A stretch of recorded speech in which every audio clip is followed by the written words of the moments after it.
Hello students, welcome to education insight. स्वागत है आप लोगों का क्रैश कोर्स के लेक्चर नंबर 3 में। आज बात करने वाले हैं पार्टनरशिप अकाउंटिंग के चैप्टर नंबर 3 जो है retirement and death of a partner.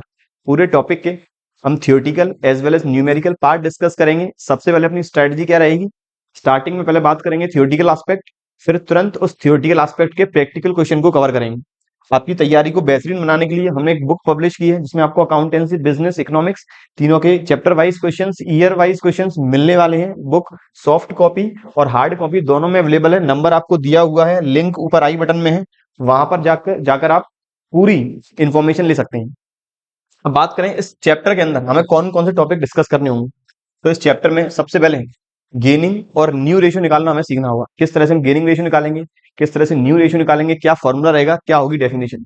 इसके बाद गुडविल का अकाउंटिंग ट्रीटमेंट, चाहे बुक्स के अंदर हो या हमने वैल्यू किया हो। हिडन गुडविल का अकाउंटिंग ट्रीटमेंट, एसेट्स और लाइबिलिटीज के रिवैल्यूएशन जो हमने पिछले topic change in PSR and admission of a partner में देखा। Accumulated profits, credit balance of P and L, reserves, accumulated losses, debit balance of P and L, advertisement revenue expenditure या फिर deferred revenue expenditure, इसका क्या accounting treatment होगा। फिर deceased partner death वाले case में, रिटायरिंग पार्टनर रिटायरमेंट वाले case में, इनका जो फाइनल सेटलमेंट है वो हमें किस तरह से करना होगा, अकाउंट किस तरह से प्रिपेयर होंगे। इसके बाद कैपिटल हमें एडजस्ट करनी होगी केवल रिटायरमेंट वाले केस में। और फाइनली रिटायरिंग पार्टनर का लोन अकाउंट या फिर डिसीज्ड पार्टनर के एग्जीक्यूटर और लीगल रिप्रेजेंटेटिव लोन अकाउंट को किस तरह से प्रिपेयर करेंगे। लेक्चर थोड़ा टाइम लेने वाला है, टाइम कंज्यूमिंग होगा, लेकिन हर एक टॉपिक को डिटेल में डिस्कस करेंगे। कोई दिक्कत आती है आप लोगों को, कमेंट बॉक्स में कमेंट करें, आपकी प्रॉब्लम को जल्द से जल्द सॉल्व करने की मैं पूरी कोशिश करूंगा। सबसे पहले बात करें न्यू रेशियो और गेनिंग रेशियो के बारे में। तो न्यू रेशियो क्या है, जब पार्टनर रिटायर होगा या फिर पार्टनर की डेथ होती है तो डेथ के बाद कंटिन्यूइंग पार्टनर्स फ्यूचर के प्रॉफिट्स जिस रेशियो में बांटेंगे वो कहलाता है new ratio. New ratio means the ratio in which continuing partners will share future profits after retirement and death of a partner. कैसे निकालेंगे न्यू रेशियो, इनकी ओल्ड रेशियो में ऐड करेंगे गेनिंग रेशियो। मैंने आपको पिछले वाले टॉपिक में बताया, एडमिशन वाले केसेस में ज्यादातर मोस्ट ऑफ द केसेस में हमें सेक्रीफाइस रेशियो निकालना होता है। ऐसे रिटायरमेंट और डेथ वाले केस में मोस्ट ऑफ द केसेस में पार्टनर्स को गेन होगा, मतलब वहां पर मुझे गेनिंग रेशियो निकालना होगा। अगली बात करें, नोट क्या कहता है, generally old partners acquire retired और deceased partner shares in old ratio. Most of the cases में जब क्वेश्चन रहता है silent, silent in the sense partners का ओल्ड रेशियो गिवन है केवल और केवल, और फिर कोई पार्टनर की हो जाती है डेथ या फिर पार्टनर हो जाता है रिटायर, फर्दर कोई भी इंफॉर्मेशन गिवन नहीं है, तब ऐसा माना जाएगा जो कंटिन्यूइंग पार्टनर्स का जो ओल्ड रेशियो है यही न्यू रेशियो होगा। तो normally old partners acquired share of deceased partners in old ratio so that there is no need to calculate new ratio of continuing partners. तो वहां पर मुझे कंटिन्यूइंग पार्टनर्स का न्यू रेशियो निकालने की कोई भी रिक्वायरमेंट नहीं है। Their old ratio will be treated as new ratio as well as gaining ratio. तो उनका जो ओल्ड रेशियो है वही न्यू है, वही गेनिंग है। एग्जाम्पल कहता है आशा दीप्ति दो पार्टनर है, सॉरी तीन पार्टनर, आशा दीप्ति निशा, इनका जो प्रॉफिट शेयरिंग रेशियो फर्म में वो है 3:2:1। If Deepti retires from the firm the new profit sharing ratio between Asha and Nisha, तीन पार्टनर है, 3:2:1 में फॉर्म में, पार्टनर दीप्ति जो पार्टनर जिसका शेयर है 2/6, ये हो गई फर्म से रिटायर। अब कोई भी इंफॉर्मेशन गिवन नहीं है कि इसका शेयर पार्टनर्स ने किस रेशियो में गेन किया है या किस रेशियो में बांटा है, मुझे निकालना न्यू है। तो मानेंगे आशा और निशा के बीच में जो ओल्ड रेशियो है 3:1, यही इनका न्यू रहने वाला है। तो आशा का न्यू रेशियो वो होगा 3/4 और निशा का न्यू रेशियो वो होगा 1/4। तो जब भी क्वेश्चन साइलेंट होगा इस तरह से हमें करनी होगी कैलकुलेशन। या फिर सर अगर डिटेल में आता है कि वर्किंग्स करके दिखाएं कि रेशियो किस तरह से कैलकुलेट करेंगे, तो लेट, तो उस केस में फर्म का मुझे पता है टोटल शेयर होता है 1, फर्म का टोटल शेयर होता है 1 हमेशा। जो पार्टनर हुई है रिटायर उसका शेयर है 2/6, इसका शेयर है 2/6। इस 2/6 को ये अपने ओल्ड रेशियो 3:1 में डिवाइड कर लेंगे, तो 2/6 इंटू 3/4 ये आ जाएगा पहले पार्टनर का गेन, और 2/6 मल्टीप्लाई 1/4 ये आ जाएगा दूसरे पार्टनर का गेन, और फिर इस गेन को ऐड कर देंगे, ओल्ड में आ जाएगा न्यू। अगला केस कहता है when continuing partners decide to share retiring or deceased partner in a ratio other than old जब कंटिन्यूइंग पार्टनर डिसाइड कर रहे हैं कि रिटायरिंग या फिर डिसीज्ड पार्टनर का शेयर हमें पर्टिकुलर रेशियो में डिवाइड करना है, तो उस केस में मुझे फॉर्मूला यूज करना होगा। उस केस में मुझे न्यू रेशियो निकालना है, फॉर्मूला रहेगा ओल्ड प्लस गेनिंग। एग्जाम्पल कहता है नवीन सुरेश तरुण 3 पार्टनर है, रेशियो है 5:3:2। सुरेश फर्म से रिटायर हुआ and his share was acquired by Naveen.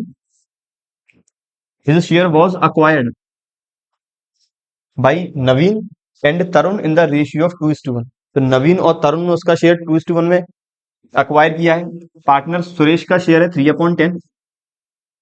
नवीन इस 3/10 का 2/3 पार्ट लेता है, तो ये आ गया नवीन का गेन, नवीन गेनिंग शेयर या गेनिंग रेशियो।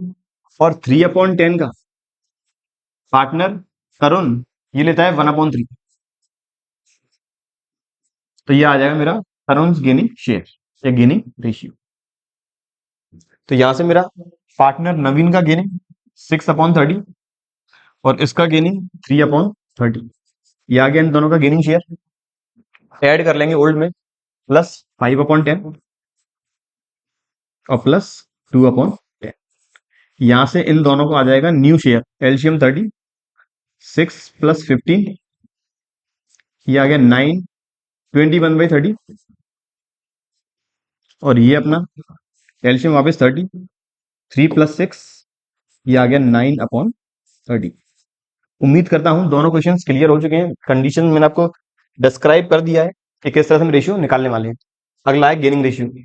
तो गेनिंग रेशियो मतलब जो डिसीज्ड या फिर रिटायरिंग पार्टनर है उसके शेयर को कंटिन्यूइंग या फिर ओल्ड पार्टनर्स के द्वारा डिवाइड करना ही कहलाएगा गेनिंग रेशियो। या फिर दूसरा formula, gaining ratio is the excess of new ratio over old ratio. क्या क्या बातें हमें याद रखनी है? यदि क्वेश्चन साइलेंट है, कोई भी इंफॉर्मेशन गिवन नहीं है कि रिटायरिंग पार्टनर के बाद या फिर पार्टनर की डेथ के बाद कंटिन्यूइंग पार्टनर्स ने उसके शेयर को किस रेशियो में डिवाइड किया है, तो मानेंगे उनका जो ओल्ड है वही गेनिंग है। एग्जाम्पल कहता है वापस आशा दीप्ति निशा 3 पार्टनर है, रेशियो है 3:2:1।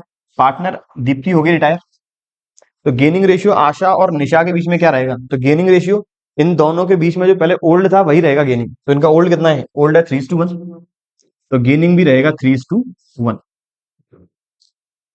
अगला जब न्यू रेशियो में गिवन है, ओल्ड रेशियो भी क्वेश्चन में गिवन होगा, तो उस समय गेनिंग रेशियो निकालना का फॉर्मूला, तो गेनिंग रेशियो निकालने का formula new ratio minus old ratio.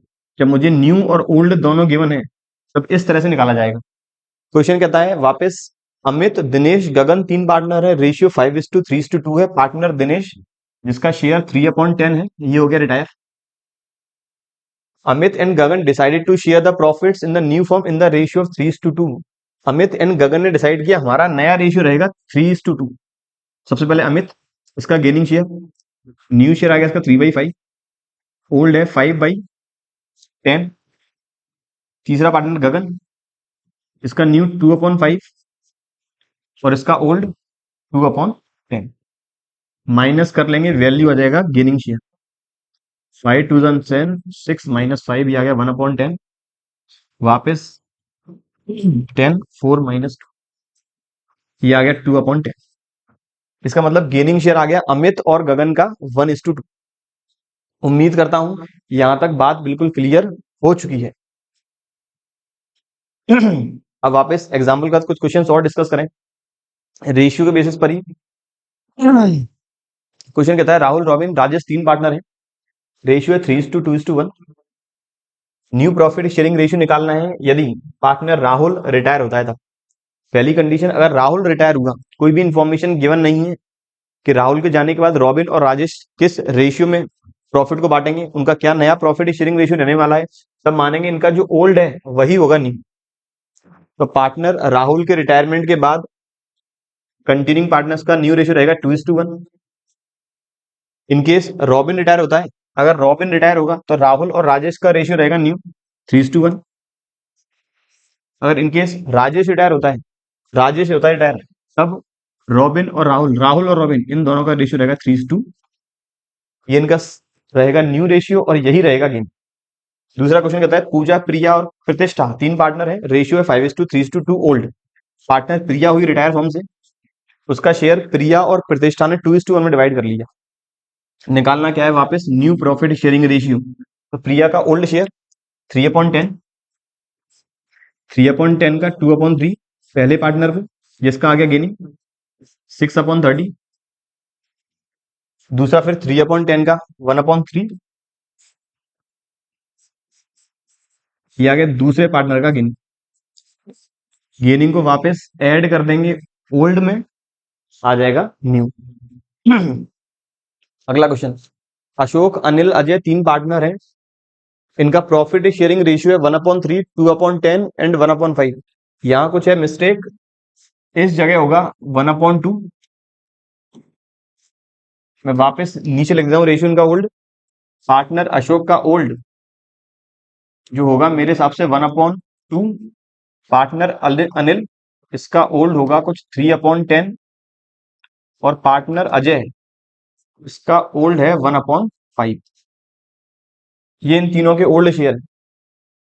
Partner Anil हो गया फॉर्म से रिटायर, ये वाला पार्टनर हो गया फॉर्म से रिटायर, और इसका जो शेयर है ये कंटिन्यूइंग पार्टनर्स ने 3:2 में डिवाइड कर लिया। क्वेश्चन की डिमांड क्या है, निकालना है गेनिंग रेशियो। अब मुझे ओल्ड रेशियो और न्यू रेशियो गिवन है, निकालना गेनिंग है, तो फॉर्मूला है gaining ratio equals to new ratio minus old ratio. नहीं, माइनस माइनस कर लेंगे ओल्ड। पहले सबसे पहले ओल्ड के लिए मुझे इनका बेस इक्वल करना होगा, तो 2 5 या 10, यहाँ 3 और 5 2 10, ये आ गया ओल्ड 5:3:2। तो पहले पार्टनर अशोक, रिटायर हुआ अनिल, अशोक का न्यू शेयर जो है 3/5। और तीसरा पार्टनर अजय, इसका न्यू शेयर 2/5, माइनस कर लेंगे इन दोनों का old share. Old share 5/10 and 2/10, 5/10 and 2/10।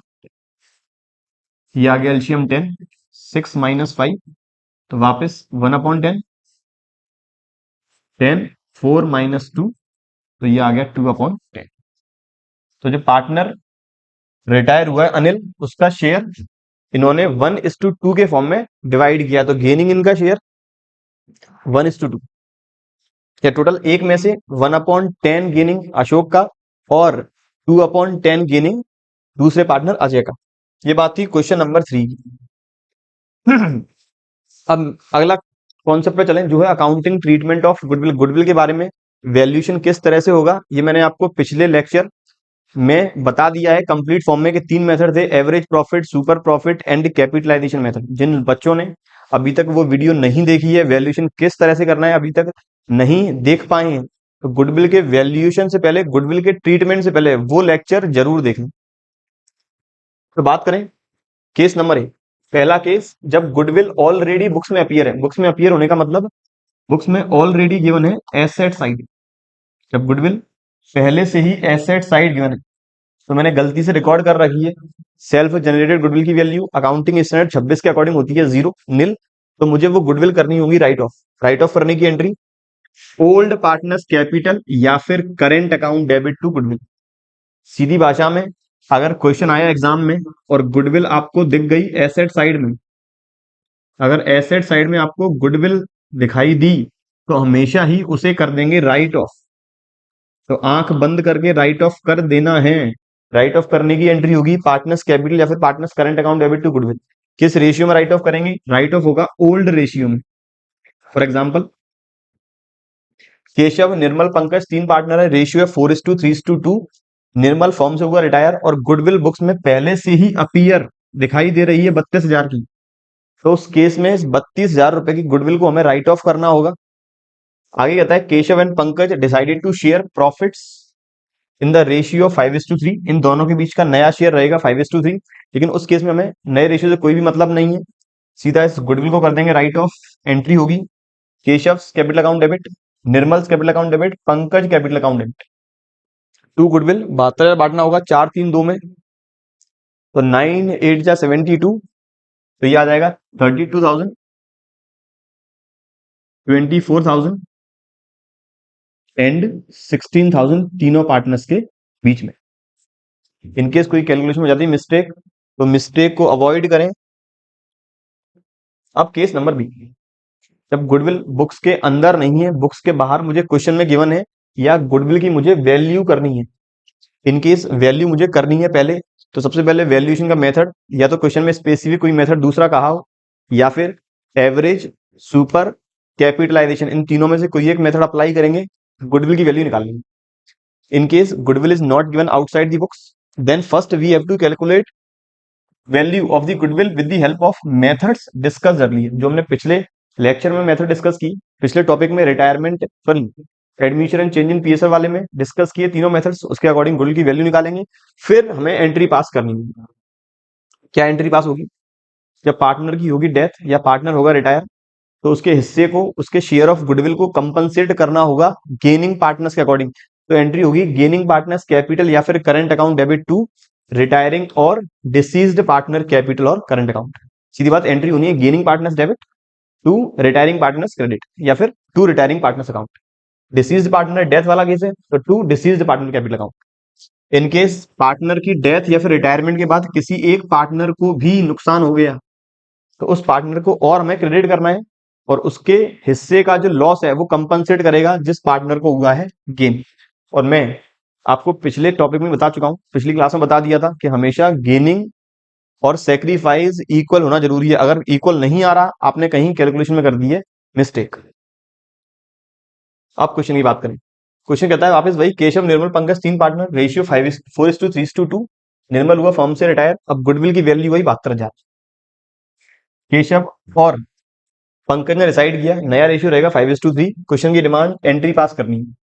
तो मैंने आपको दो ऑल्टरनेटिव बताए थे। पहला ऑल्टरनेटिव जिससे मैं करता हूं, इस गुडविल को मैं बांट दूंगा इनके ओल्ड और फिर न्यू में। केशव, निर्मल और पंकज, इस गुडविल का क्या मतलब है? 72,000 रुपए की गुडविल का। ये फॉर्म आज यदि बंद होती, तो इस 72,000 रुपए को रियलाइज कर लेते, 72,000 फिर बांटते पार्टनर्स में। केशव को मिलता 32,000, इसे मिलते 24 और इसे मिलते 16। लेकिन आज फर्म बंद नहीं हुई है, आज केवल पार्टनर रिटायर हुआ है निर्मल। इसका मतलब फ्यूचर में फर्म बंद होगी, तो उस दिन गुडविल वापस रियलाइज होगी 72,000। 72,000 को केवल केशव और पंकज डिवाइड करेंगे अपने नए रेशियो में, तो ये आ जाएगा 8 9 जा, ये आ जाएगा 45, 9 5 जा 45 और 9 3 जा 27।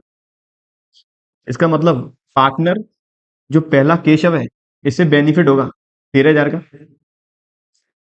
तीसरे पार्टनर पंकज को फायदा होगा 11,000 का, और ये उन्हें जो गेन होगा कंपनसेट करेंगे निर्मल को 24,000 रुपए के फॉर्म में। तो निर्मल होगा मेरा क्रेडिट और ये दोनों पार्टनर होंगे डेबिट। ये पहला ऑल्टरनेटिव है। एंट्री बनी Keshav capital account debit, Nirmal's capital sorry Pankaj capital account debit to Nirmal's capital account. दूसरा ऑल्टरनेटिव, दोनों पार्टनर्स का हम गेनिंग शेयर निकाल लें। तो केशव का न्यू है 5/8, ओल्ड है 4/9। ये आ गया केशव, इसका गेनिंग यहां से। फिर है पंकज, न्यू 3/8 माइनस इसका गेनिंग 2/9, 72, 45 और ये आ जाएगा 32। तो इसका गेनिंग आ गया 13/72, यहाँ पे वापस 72, 27 और 9 8 जा, ये आ गया 60। तो ये आ गया 11/70। मतलब इन दोनों का गेनिंग कितना आ रहा है? 13:11। अब यहाँ बात याद रखनी है, अगर मैं इस पूरे शेयर के हिसाब से करूंगा, तो फर्म की कुल गुडविल का मल्टीप्लाई होगा। अगर मुझे 13/72, 13/72 एंड 11/72 का यूज करना है, तो मुझे फर्म की फुल गुडविल का इस्तेमाल करना पड़ेगा।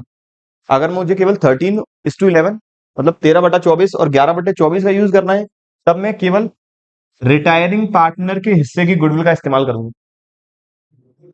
या फिर जिन बच्चों को इस गुडविल के टॉपिक में कंफ्यूजन होता है मेजर, तो आप बच्चों ये वाला मेथड इस मेथड को फॉलो करेंगे, मेरी गारंटी है 100% की, कभी भी क्वेश्चन गलत नहीं होगा। बस क्या बात याद रखनी है, बात याद रखनी है, इस टेबल के अकॉर्डिंग हमें कुल गुडविल का एडजस्टमेंट करना है, हमें टोटल गुडविल के अमाउंट से एडजस्टमेंट करना है। तो ये बात थी क्वेश्चन नंबर 1 की। क्वेश्चन नंबर 2 कहता है दीपा नीरू शिल्पा 3 पार्टनर है, 5:3:2 इनका रेशियो, पार्टनर नीरू हुई रिटायर और उसका profit and the new profit sharing ratio between Deepa and Shilpa is 2:3। Old given है 5:3:2, ये है ओल्ड ओल्ड रेशियो, और न्यू रेशियो आ गया 2:, रिटायर हो गया नीरू, तो ये 2:3 आ गया न्यू रेशियो, ये होगी रिटायर। आगे कहता है नीरू के रिटायरमेंट वाले दिन गुडविल की वैल्यू आई है 1,20,000। तो वापस अगर मेरे तरीके से करेंगे तो मैं तो पूरे 1,20,000 रुपए की गुडविल का इस्तेमाल करूंगा। पार्टनर है दीपा, नीरू और शिल्पा, ये हुई है रिटायर। सबसे पहले ओल्ड रेशियो में 1:20 बांटेंगे 5-3-2 में, तो 60,000, 36,000 और 24,000। इसके बाद न्यू रेशियो में 2:3 में 1:20 वापस 2:3 में, तो ये आ जाएगा 48 और ये आ जाएगा 72।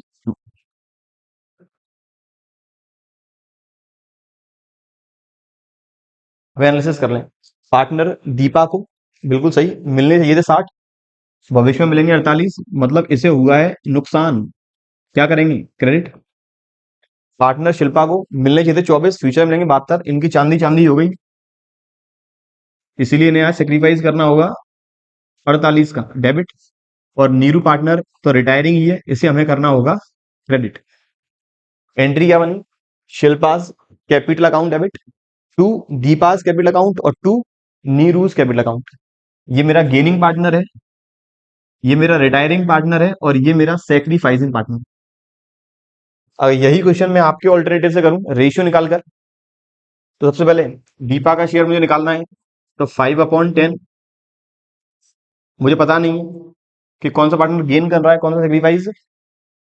टॉपिक है रिटायरमेंट डेथ वाला, तो हमेशा मैं गेनिंग रेशियो वाला फॉर्मूला लगाऊंगा, न्यू माइनस ओल्ड, एलसीएम आ गया मेरा, ये आएगा 2/5, यहाँ पर मेरा 2/5, एलसीएम आ गया 10, तो 5 2 10 2 2 4, ये आ गया मेरा सेक्रीफाइसिंग, वैल्यू आ रही है नेगेटिव तो आ गया मेरा सेक्रीफाइसिंग, 4 - 5 -1 सेक्रीफाइसिंग, ये हो गया मेरा दीपा का। इसके बाद शिल्पा, न्यू 3/5, ओल्ड, शिल्पा का ओल्ड है 2/10, एलसीएम आ गया 10, ये आ गया इसका 4/10 गेनिंग, 4/10 गेनिंग। इन केस अगर रिटायरमेंट और डेथ वाला केस है, पार्टनर का किसी का आ गया सेक्रीफाइस, तो आपको 100% केसेस में कुल गुडविल के साथ एडजस्टमेंट करना होगा। तो दीपा का सेक्रीफाइस है 1/10, कुल गुडविल थी 1,20,000, 1,20,000 का 1/10 हो गया 12,000, 12,000 Deepa debit, 12,000 Deepa credit, sacrificing partner है दीपा क्रेडिट 12,000 से। शिल्पा आई है गेनिंग में, तो 1,20,000 का 4/10, 48,000 शिल्पा डेबिट 48,000 से, बिल्कुल शिल्पा डेबिट 48,000 से। तो आप मेरे ऑल्टरनेटिव के साथ चलेंगे, गलती होने की संभावना 0% है। बस याद क्या रखना है, टोटल गुडविल से एडजस्टमेंट होगा, और कभी भी घबराए नहीं, वैल्यू डेसिमल में आती है, आने दें। ये बात थी ओवरऑल गुडविल का किस तरह से वैल्यूएशन होगा, किस तरह से हम अकाउंटिंग ट्रीटमेंट करेंगे। अगला कहता है valuation and treatment of hidden goodwill. तो हिडन गुडविल क्या है, जब भी गुडविल बुक्स में गिवन नहीं होगी, मुझे सेपरेटली कैलकुलेट करनी होगी, वो हिडन गुडविल। तो generally value of goodwill, sometimes value of goodwill neither given outside the books, books के बाहर वैल्यू गिवन नहीं है, ना ही कोई मेथड गिवन है कि गुडविल कैसे निकाली जाए। In that case goodwill is treated as hidden goodwill which needs to be calculate on the basis of excess payment to retiring partner और एग्जीक्यूटर ऑफ डिसीज्ड पार्टनर। तो हम गुडविल की value निकालेंगे जो एक्सेस पेमेंट रहेगा retiring partner को या फिर डिसीज्ड पार्टनर के एग्जीक्यूटर को ओवर एक्चुअल पेमेंट। सीधी भाषा में गुडविल की वैल्यू निकालनी है, तो फर्म जो पेमेंट करने के लिए रेडी है उसमें से माइनस कर देंगे रिटायरिंग या फिर डिसीज्ड पार्टनर की जो एडजस्टेड कैपिटल आ रही है सारे एडजस्टमेंट करने के बाद। तो actual payment minus actual adjusted capital, ये आ गया मेरा एक्सेस पेमेंट। और एक्सेस पेमेंट जो निकल के आएगा उस एक्सेस पेमेंट को बोलेंगे hidden goodwill of the retiring partner या फिर डिसीज्ड पार्टनर। ये आ गया मेरा हिडन गुडविल, यहां लिख देता हूं मैं, ये आ गया हिडन गुडविल ऑफ, मेरे सिलेबस में हिडन गुडविल का कॉन्सेप्ट इस चैप्टर के अंदर केवल और केवल रिटायरमेंट वाले केस में है, तो hidden goodwill of retiring partner. और जो मेरा ऑल्टरनेटिव था पहले, वहां सर मुझे चाहिए थी हमेशा फर्म की कुल गुडविल, तो मैंने अगला स्टेप लिखा है गुडविल, फर्म की पूरी गुडविल निकालने का। तो कैसे निकालेंगे, रिटायरिंग पार्टनर का जो गुडविल का हिस्सा आया है उसमें मल्टीप्लाई कर लेंगे उसके प्रॉफिट शेयरिंग रेशियो का रेसिप्रोकल। अब नोट क्या क्या याद रखनी है, नोट कहता है if we want to know about the goodwill share of the retiring partner, तो जो स्टेप नंबर सेकंड है यही मेरा रिटायरिंग पार्टनर की गुडविल है। अकाउंटिंग ट्रीटमेंट क्या रहेगा, अकाउंटिंग ट्रीटमेंट सेम जो हमने पहले डिस्कस किया है वही रहेगा। मैंने फर्म की कुल गुडविल निकाल दी है, अब केवल टेबल बनाए और एंट्री पास कर दो। उम्मीद करता हूं यहां तक बात क्लियर है। एक बार देख लें क्वेश्चन। क्वेश्चन कहता है P Q R 3 partner, ratio 3:2:1 है। पार्टनर आर हुआ फर्म से retire and the balance in his capital account after making necessary adjustment on account of reserve revaluation of assets liabilities work out to be 60,000। Partner R हुआ retire, retirement के बाद उसका जो closing adjusted capital आ रही है वो है 60,000। पी और क्यू ने ये डिसाइड किया कि इसे हम पेमेंट करेंगे 75,000। तो पेमेंट एक्चुअल पेमेंट जिसे हम कर रहे हैं माइनस इसकी adjusted actual adjusted capital, payment कर रहे हैं 75,000 और एक्चुअल एडजस्टेड कैपिटल आ रही थी मेरी 60,000। इसका मतलब इस पार्टनर की हिडन गुडविल आई है कुछ 15,000। क्वेश्चन की डिमांड क्या है, नेसेसरी एंट्री पास करनी है गुडविल के लिए। तो गुडविल ये आई है मेरे पार्टनर जो रिटायर हुआ, रिटायर हुआ कौन, रिटायर हुआ आपका आर, ये आर के हिस्से की गुडविल आ गई, आर शेयर ऑफ गुडविल निकालनी है पूरी फर्म की गुडविल। तो आर के हिस्से में मल्टीप्लाई करेंगे उसके शेयर के रेसिप्रोकल का। आर का शेयर कितना है, एंड पार्टनर है 1/6, तो 15,000 में मल्टीप्लाई कर लेंगे 6/1 का, ये आ गई फर्म की गुडविल कितनी 90,000। गुडविल की वैल्यू आ चुकी है। अब मेरा मेथड अप्लाई कर दें, पी क्यू आर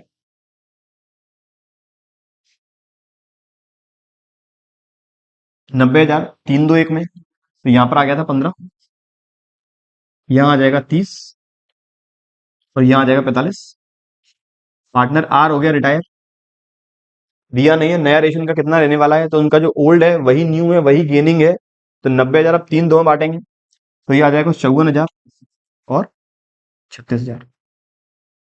इसका मतलब गेनिंग, ये आ गया 9,000 अमाउंट डेबिट, ये आ गया 6,000 अमाउंट डेबिट और ये मेरा पार्टनर 15,000 क्रेडिट। एंट्री बनी P's capital account debit, Q's capital account debit to R's capital 9 6 15। या फिर डायरेक्ट इस क्वेश्चन को हम एक तरीके से और कर सकते थे, पुराने पार्टनर्स का जो ओल्ड है वही गेनिंग है और वही न्यू है। तो इस पार्टनर को जो रिटायर हुआ है इसके हिस्से की गुडविल आई है 15,000, 15,000 को इस 3:2 के फॉर्म में ही डिवाइड कर लें। ये बात थी question number goodwill, question number 1 की गुडविल से रिलेटेड। अब अगले टॉपिक पे चलें। अगला वापस वही revaluation of assets and reassessment of liabilities, पहले ही कवर कर चुके हैं। एसेट्स और लायबिलिटीज का रीवैल्यूएशन होंगे, एसेट्स की वैल्यू बढ़ती है, एंट्री होगी assets account debit to revaluation. Assets की वैल्यू कम होती है, एंट्री होगी revaluation account debit to assets. मतलब एसेट के अपवर्ड रिवैल्यूएशन के लिए एसेट्स डेबिट करना है, एसेट्स के डाउनवर्ड रिवैल्यूएशन के लिए एसेट करेंगे क्रेडिट।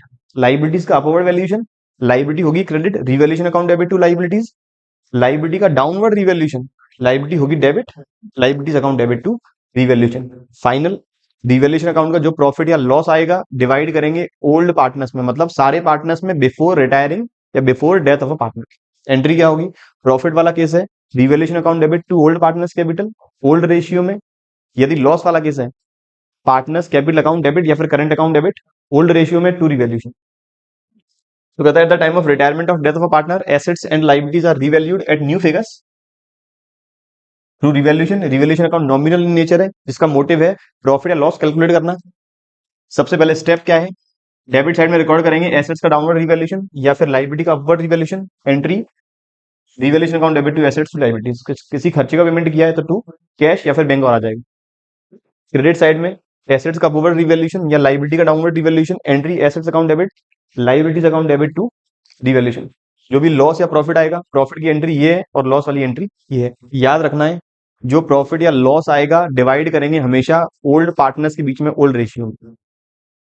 अगले कॉन्सेप्ट पे चलेंगे। अगला कहता है वापस वही accumulated profits and losses. Accumulated profits के अंदर कवर करेंगे प्रॉफिट एंड लॉस का क्रेडिट बैलेंस, रिजर्व्स, और एक्यूमुलेटेड लॉसेस में कवर करेंगे प्रॉफिट एंड लॉस का debit balance, fictitious assets etcetera. यदि रिटायरमेंट या फिर डेथ है, पूरा ओवरऑल रिकॉन्स्टिट्यूशन है। रिजर्व्स प्रॉफिट गिवन है बैलेंस शीट की लायबिलिटी साइड में, या रिजर्व्स और प्रॉफिट्स दे रखे हैं, प्रॉफिट्स के क्रेडिट बैलेंस दे रखे हैं, तो उस केस में entry reserve account debit, P and L account debit to partners capital या फिर करंट अकाउंट। डिवाइड करेंगे ओल्ड पार्टनर्स के बीच में, वो भी किस रेशियो में, ओल्ड रेशियो में। यदि लॉसेज हैं तो कैपिटल या फिर करंट अकाउंट डेबिट टू सारे लॉसेस, चाहे डेबिट बैलेंस हो पी&एल का या डेफर्ड रेवेन्यू एक्सपेंडिचर। किस रेशियो में, ओल्ड पार्टनर्स के बीच में ओल्ड रेशियो में। यदि क्वेश्चन साइलेंट रहता है, पी&एल अकाउंट का केवल बैलेंस गिवन है, तो मानेंगे हमेशा वो है क्रेडिट बैलेंस। अब अगली बात करें, अब हमें जो रिटायरिंग पार्टनर या फिर डिसीज्ड पार्टनर है उसके हिस्से का प्रॉफिट निकालना है जिस साल वो रिटायर हुआ है या फिर जिस साल उसकी हुई है डेथ। बहुत इंपॉर्टेंट टॉपिक, क्वेश्चन इसमें से गारंटी आना ही आना है। तो यहां कहता है जनरली ज्यादातर क्वेश्चंस में पार्टनर रिटायर होगा साल के आखिरी दिन। बहुत कम केसेस ऐसे होंगे जहां पार्टनर साल के आखिरी दिन के अलावा किसी दूसरी डेट को होगा रिटायर। लेकिन डेथ वाले केस में पार्टनर की डेथ ज्यादातर केसेस में 31 मार्च के अलावा, जब बुक्स फाइनल हम क्लोज करते हैं उस दिन के अलावा किसी दूसरे दिन होगी, ताकि हमें वहां पर प्रॉफिट कैलकुलेट करना पड़े। तो समटाइम्स बहुत कम केसेस ऐसे हैं जब पार्टनर रिटायर होगा किसी एक दिन जो साल का आखिरी दिन नहीं होगा। Also in case of death, death वाले केस में ज्यादातर केस ऐसे ही होंगे जहां पार्टनर रिटायर होगा किसी दूसरे दिन अपार्ट फ्रॉम दी 31 मार्च। तो उस केस में हमें प्रॉफिट निकालना होगा रिटायरिंग या फिर डिसीज्ड पार्टनर का। प्रॉफिट निकालने के दो तरीके हैं, time method and sales method. Time method कहता है कि हमें टाइम पीरियड मतलब पिछले साल के प्रॉफिट या फिर पिछले कुछ सालों के एवरेज प्रॉफिट के बेसिस पर जिस साल पार्टनर की डेथ हुई है या पार्टनर हुआ है रिटायर, उस साल का प्रॉफिट निकालना है। किस तरह से निकालेंगे, profit of the last year, या फिर कुछ हमें पिछले 2 या 3 साल के प्रॉफिट गिवन हो उसका निकालेंगे एवरेज। ये आ गया 12 महीने का प्रॉफिट, अगर मैंने एवरेज कर लिया तो मल्टीप्लाई भी टाइम अपॉन 12। 12 का डिवाइड इसीलिए किया है क्योंकि ये प्रॉफिट 12 महीने का है। टाइम का मल्टीप्लाई इसीलिए कर रहे हैं क्योंकि हो सकता है पार्टनर की डेथ या पार्टनर रिटायर हुआ है 31 मार्च के अलावा किसी दूसरे दिन। फॉर एग्जाम्पल, खाते बंद होते हैं 31 मार्च को, पार्टनर की डेथ या फिर पार्टनर रिटायर हुआ है 30 जून को, तो इसका मतलब फॉर्म में वो अप्रैल मई जून 3 महीने पार्टनर रहा, तो यहां पर टाइम में आ जाएगा 3 मंथ्स। इनकेस अगर पार्टनर रिटायर हुआ है एक ऐसे दिन जिसे मंथ्स के फॉर्म में कन्वर्ट करना संभव नहीं है, जैसे पार्टनर सपोज रिटायर हो गया 12 जून को, 12 जून को, तो उस केस में मुझे नंबर ऑफ डेज के अकॉर्डिंग कैलकुलेशन करनी होगी। तो सर अगर पार्टनर रिटायर हो गया कुछ 29 अप्रैल को, तो यहां पर मुझे कैलकुलेशन करनी होगी 29 बड़ा 365। तो ये कैलकुलेशन कॉम्प्लेक्स हो जाएगी। तो बच्चों जो बोर्ड है, बोर्ड केवल ऐसे ही क्वेश्चंस देगा जहां पर रिटायरमेंट या फिर डेथ कुछ ऐसे दिन हुई हो जो 73 के मल्टीपल में आ जाए, ताकि 73/365, या फिर ये आ जाएगा कुछ 146, ये आ जाएगा 219, मल्टीपल रहेगा बार बार 73 का, ताकि इजीली कैलकुलेशन हो सके। ये गया 5 बार।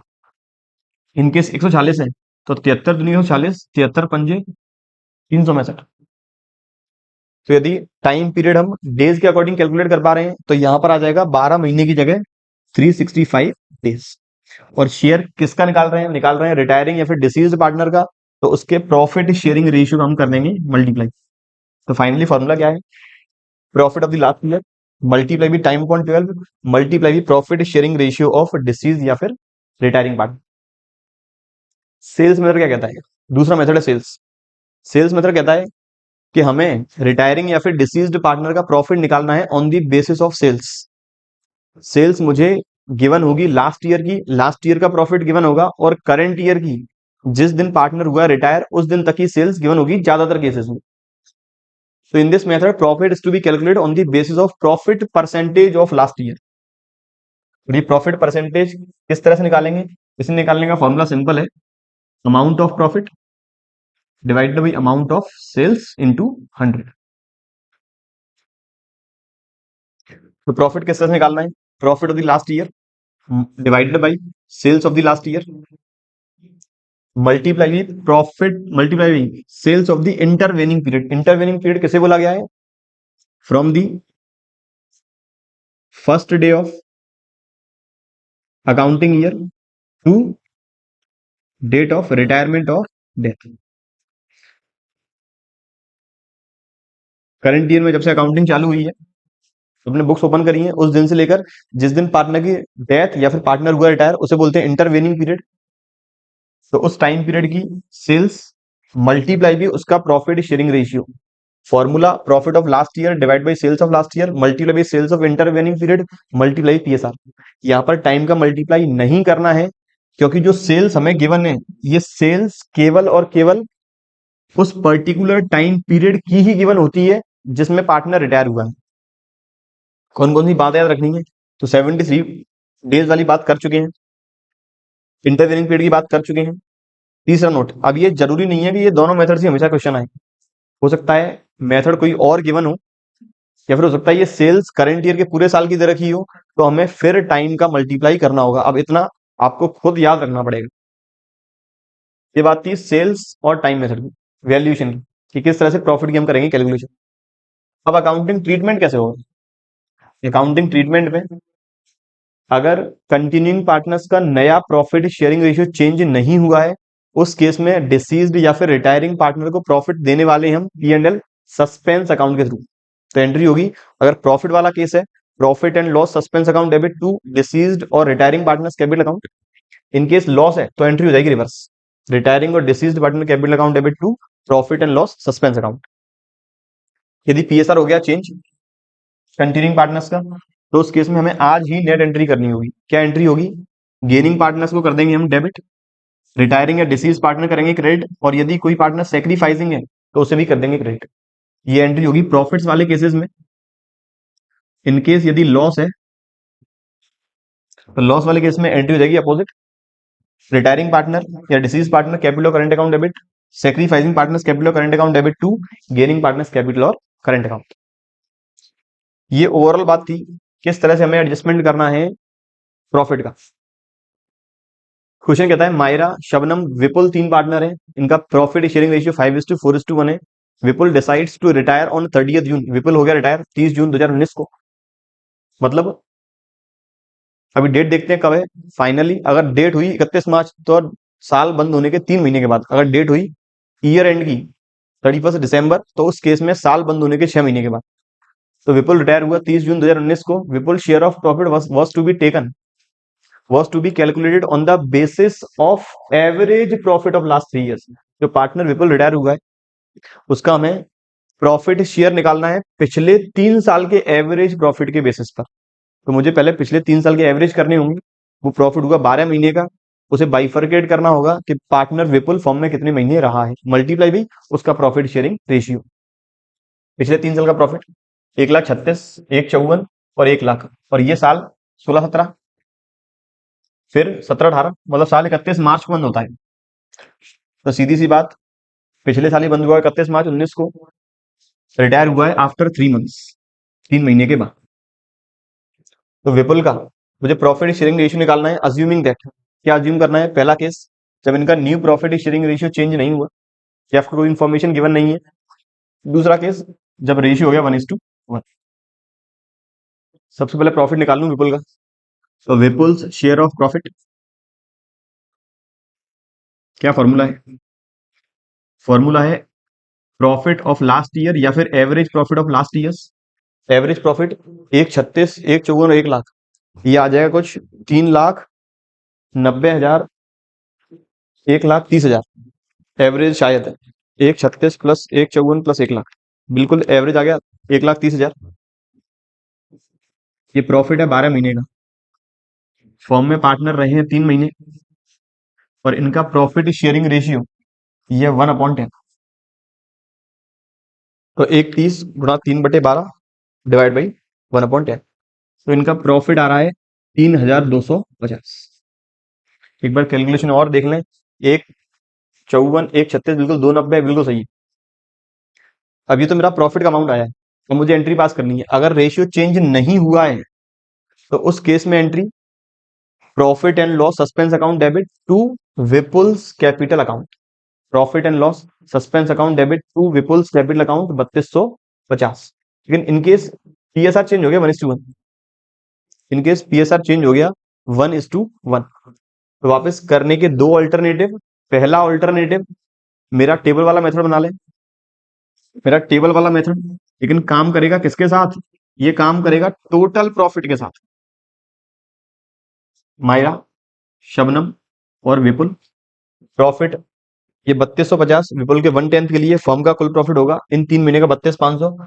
आज ये बटना चाहिए था तीनों में, तो इसे मिलता 16,250। 32,500 इसे मिलता 13,000 और इसे मिलता 3250। लेकिन विपुल हो गया रिटायर। अब ये 32,500 वो 3 महीने का प्रॉफिट है, वो दोनों इक्वली डिवाइड कर लेंगे, तो इसे मिलेगा 16,250 और इसे मिलेगा 16,250। इसका मतलब विपुल को जो प्रॉफिट कंपनसेट करना है वो केवल करने वाली है शबनम। तो एंट्री होगी Shabnam's capital account debit to Vipul's capital account. दूसरा ऑल्टरनेटिव गेनिंग शेयर निकाल दें। मायरा का 5/10 ओल्ड है, 1/10 न्यू है, तो इसका तो कोई भी गेनिंग नहीं होगा। इसका मतलब पूरा गेनिंग हुआ है शबनम को ही। एक क्वेश्चन और देखिए, मायरा, शबनम, विपुल वापस 3 पार्टनर है। 5:4:1 विपुल ने डिसाइड किया 30 जून को रिटायर होगा। एग्रीमेंट के अकॉर्डिंग शेयर ऑफ प्रॉफिट निकालना है on the basis of sales and it is specified that sales during the period 2018-19। अब थोड़ा संभल के चलना है। रिटायर हुआ है 2019-20 में, ये सेल्स गिवन है पिछले साल की, कितनी दे रखी है? 8 लाख। प्रॉफिट कितना है? 1 लाख। उस साल का प्रॉफिट 1 लाख, उस साल की sales 8 lakh. And the sales from 1 April 2019 to 30 June 2019 was 1,50,000। Current year की सेल्स गिवन है, लेकिन कब तक? केवल 3 महीने की, वो भी कितनी है? 1.5 लाख। अप्लाई कर लें वापस फॉर्मूला विपुल का शेयर ऑफ प्रॉफिट निकालने का। तो इसका 1 लाख रुपए प्रॉफिट पिछले साल का divide by sales of last year 8 lakh multiply by sales of the intervening period 1.5 lakh. तो अब टाइम का मल्टीप्लाई नहीं करना, डायरेक्ट विपुल के पीएसआर का मल्टीप्लाई करना है, तो वो है 1/। तो ये 1 लाख का डिवाइड बाई 8 लाख, 12.5%। प्रॉफिट आ गया 18,750 डिवाइड बाई 10। तो विपुल का शेयर ऑफ प्रॉफिट आ रहा है 1875। क्वेश्चन की डिमांड आगे कहता है नया प्रॉफिट शेयरिंग रेशियो पार्टनर्स का हो गया 1:1। तो वही पुराना क्वेश्चन है, तो गेनिंग आया होगा केवल शबनम का, तो शबनम ही कंपनसेट करेगी विपुल को। एंट्री होगी Shabnam's capital account debit to Vipul's capital account. एक क्वेश्चन और देखिए, अगला कहता है Bakul, Champak, Darshan 3 partner, ratio 5:4:1। Profit of the firm for the year ending 31 March 2017 was ₹1 lakh. प्रॉफिट 1 लाख रुपए पिछले साल का। अब ये चंपक जी की होगी डेथ कब? 30 जून 2017 को, मतलब साल के 3 महीने के बाद।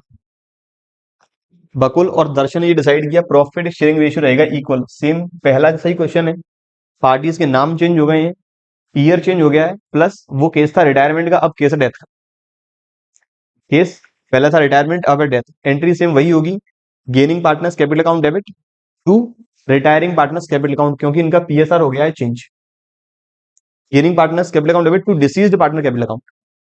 चंपक का शेयर ऑफ प्रॉफिट 1 लाख रुपए प्रॉफिट है पिछले साल का, तो इस साल का 3 महीने का हमें निकालना होगा। मल्टीप्लाई चंपक का प्रॉफिट शेयरिंग रेशियो वो है 4/10। तो 1 लाख गुणा 3/10 गुणा 4/3/12,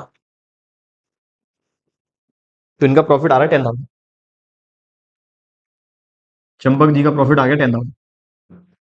अब एंट्री पास करनी है। ऑल्टरनेटिव या तो गेनिंग शेयर निकाल दें या फिर मेरे अकॉर्डिंग कर लें। इस बार हम गेनिंग शेयर निकाल के करें। तो रेशियो आ गया बकुल का 1/2 न्यू माइनस 5/10। तो इसका कोई भी गेनिंग नहीं है।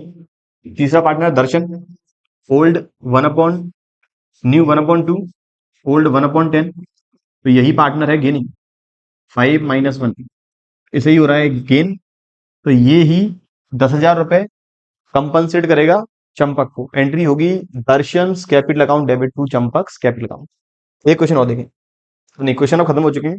अब है रिटायरिंग पार्टनर का अमाउंट सेटलमेंट कैसे करेंगे।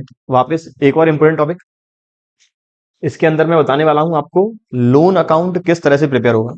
तो रिटायरिंग पार्टनर का हमें सेटलमेंट करना है। तो कहता है outgoing partner is settled. Outgoing partner का सेटलमेंट किसके अकॉर्डिंग करेंगे, पार्टनरशिप डीड के according. In case partnership deed silent है, कोई भी मेंशन नहीं है, तो उस केस में हमें पार्टनरशिप एक्ट के सेक्शन नंबर 37 को फॉलो करना पड़ेगा। In case outgoing partner settled as per the provision of partnership deed, that is payment करेंगे इधर लमसम। फर्म से पार्टनर रिटायर हो रहा है तो वो कहेगा कि मेरा पैसा मुझे लाओ। तो फर्म के पास यदि एडिक्वेट कैश है, पेमेंट कर दें पूरा। अगर एडिक्वेट कैश नहीं है, किस्त बांध दें, इंस्टॉलमेंट में पेमेंट कर दें, लोन में कन्वर्ट कर दें। लेकिन कुछ पैसा आज देने वाले हैं, कुछ पैसा भविष्य में पेड करेंगे लोन के फॉर्म में, तो वो हम मेथड अपना सकते हैं। And it is this creation between partners that loan is to be paid along with the interest of not. आगे कहता है यदि कोई भी एग्रीमेंट नहीं है तो हमें सेक्शन 37 फॉलो करना होगा, इंडियन पार्टनरशिप एक्ट 1932 का। सेक्शन 37 क्या कहता है, which states that outgoing partner has an option to receive either interest at the rate of 6% per annum। Outgoing partner के पास ऑप्शन है या तो 6% के हिसाब से ब्याज ले लो अपने आउटस्टैंडिंग अमाउंट पे, और वो पेड तब तक करते रहेंगे तब तक फाइनल पेमेंट नहीं होता, और till the date of payment, और such share of profit which has been earned with his money that is based on capital ratio, या फिर अपनी कैपिटल रेशियो के अकॉर्डिंग उनके पैसे पर फर्म कितना प्रॉफिट ईयरली कमा रही है वो रिसीव कर सकते हैं।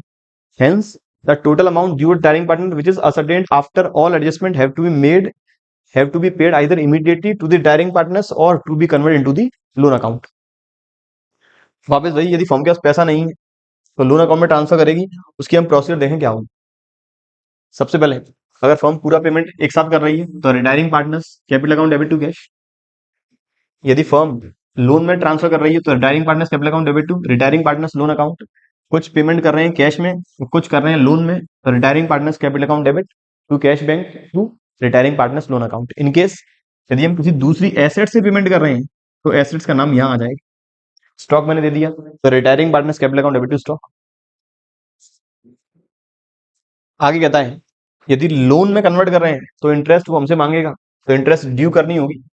ड्यू करने की एंट्री होगी interest on loan account debit to retiring partners loan account, और फिर इंस्टॉलमेंट पेड करने की एंट्री होगी retiring partners loan account debit to cash. या फिर नोट क्या क्या याद रखना है, नोट याद रखना है कि ऊपर वाली जो एंट्री हमें कर रहे हैं, एंट्री हमें डेट वाइज करनी होगी।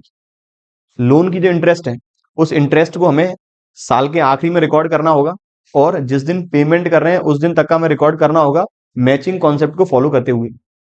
कुछ नोट्स कहते हैं, पहला, each year entry for interest is to be passed separately on the date of payment and at the end of the year। in loan account date column is to be specifically mentioned। loan account में हमें date का column बनाना होगा। entry for interest and payment will be continue until the final payment। और ऐसा नहीं है कि ये एंट्री केवल एक ही बार होगी, ये एंट्री बार बार होगी जब तक पेमेंट पूरा नहीं हो जाता। और it is mandatory to check whether interest is to be paid separately और नॉट। कभी कभार ऐसी कंडीशन आएगी तो वहां कहेगा इंस्टॉलमेंट में पहले से इंटरेस्ट का अमाउंट इंक्लूड है वो पेमेंट करना है, या फिर इंस्टॉलमेंट में इंटरेस्ट का अमाउंट अलग से इंक्लूड करना है। प्रिंसिपल प्लस इंटरेस्ट को मिलाकर इंस्टॉलमेंट का अमाउंट पेड करना पड़ेगा। तो उस केस में मुझे उसके अकॉर्डिंग चलना होगा जैसा क्वेश्चन की डिमांड है। और फर्दर कहता है इंटरेस्ट रेट मेंशन नहीं है, 6% लेंगे। और आखिरी इंटरेस्ट जो रहेगी वो हम सिंपल इंटरेस्ट मेथड के अकॉर्डिंग ही निकालेंगे। कंपाउंड इंटरेस्ट फॉलो नहीं करेंगे, इंटरेस्ट के ऊपर इंटरेस्ट नहीं लगेगा, केवल इंटरेस्ट लगने वाला है प्रिंसिपल के ऊपर, केवल इंटरेस्ट अलाउ होगा प्रिंसिपल पे। अब देखें क्वेश्चन। क्वेश्चन कहता है अमरिंदर, महेंद्र, जोगिंदर तीन पार्टनर हैं। महेंद्र हो गया रिटायर फॉर्म से on this date of retirement, 60,000 become due to him. Mahendra को फॉर्म से 60,000 रुपए लेने हैं। अमिंदर और जोगिंदर ने प्रॉमिस किया to pay him instalment every year at the end of the year. इन्होंने ये वादा किया कि साल के आखिरी में, देख लेंगे साल बंद कब होता है, अगर 31 मार्च को बंद होगा 31 मार्च को पेमेंट करेंगे, दिसंबर में बंद होगा तो दिसंबर में पेमेंट करेंगे। क्वेश्चन की डिमांड है prepare Mahindra's loan account in following cases. पहला case, when payment is made for yearly instalment plus interest at the rate of 12% per annum on the unpaid balance. जो हमें पेमेंट करना है वो हमें इस प्रिंसिपल को 4 किस्तों में, 15,000 रुपए की एक किस्त प्रिंसिपल की, प्लस जो अनपेड अमाउंट है उस पर इंटरेस्ट हमें पेड करना होगा। पहले यही केस देंगे फिर दूसरे पे जाएंगे। मुझे बनाना है अब लोन अकाउंट।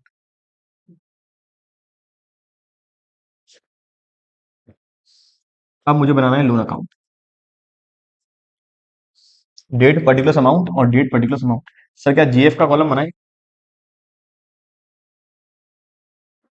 तो जो जीएफ का कॉलम नहीं बनाएंगे तब भी कोई दिक्कत वाली बात नहीं है। तो डेट पर्टिकुलर अमाउंट और डेट पर्टिकुलर अमाउंट।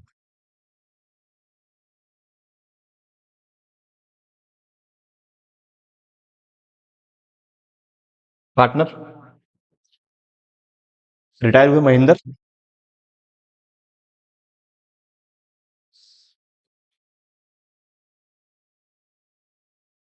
महेंद्र मैं बना रहा हूँ लोन अकाउंट। सबसे पहले महेंद्र के कैपिटल अकाउंट से बैलेंस ट्रांसफर करना होगा उसके लोन अकाउंट में। एंट्री होगी Mahendra's capital account debit to Mahendra's loan, तो यहाँ पे आ जाएगा by Mahendra's capital account. Entry बनी है Mahendra's capital account debit to Mahendra's loan account. Date क्या है? डेट यहाँ मेंशन नहीं है, मैं डेट कंसीडर करके चल रहा हूँ। सपोज रिटायर हुआ है वो 31 मार्च 2023। पेमेंट चालू होगा 31 मार्च 24, फिर 25, फिर 26 और फिर 27। सर इनकेस अगर डेट नहीं लिखी तब क्या करें? तो फिर यहाँ पर फिर अब हम यहाँ पर first second third fourth year मान के कर सकते हैं। जैसे मैं यहाँ लिख दूं पहले फर्स्ट, फिर आएगा सेकंड, फिर आएगा थर्ड, फिर आएगा फोर्थ। महिंद्रस कैपिटल 60,000 मान रहे हैं रिटायर हुआ है 31 मार्च 2023 या फिर 1 अप्रैल 2023 को। डेट भी लिख देता हूँ 1 अप्रैल 2023।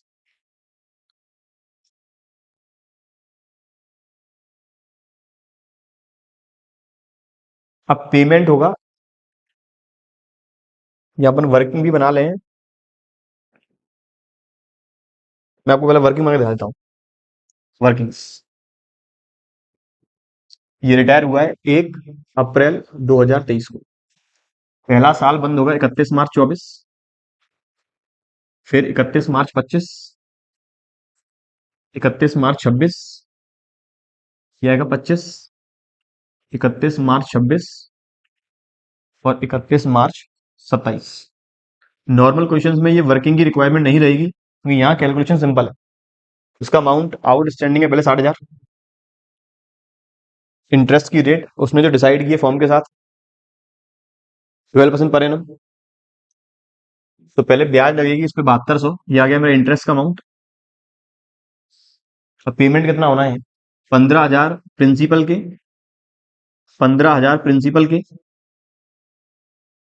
और 7200 इंटरेस्ट की। इसका मतलब टोटल पेमेंट कितना होगा? 22,200।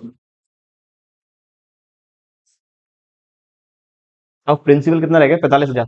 अब 45,000 वापस इंटरेस्ट, ये आएगा कुछ 45,000 का 12%, 54,000, सॉरी 5400 इंटरेस्ट। अब पेमेंट कितना होगा?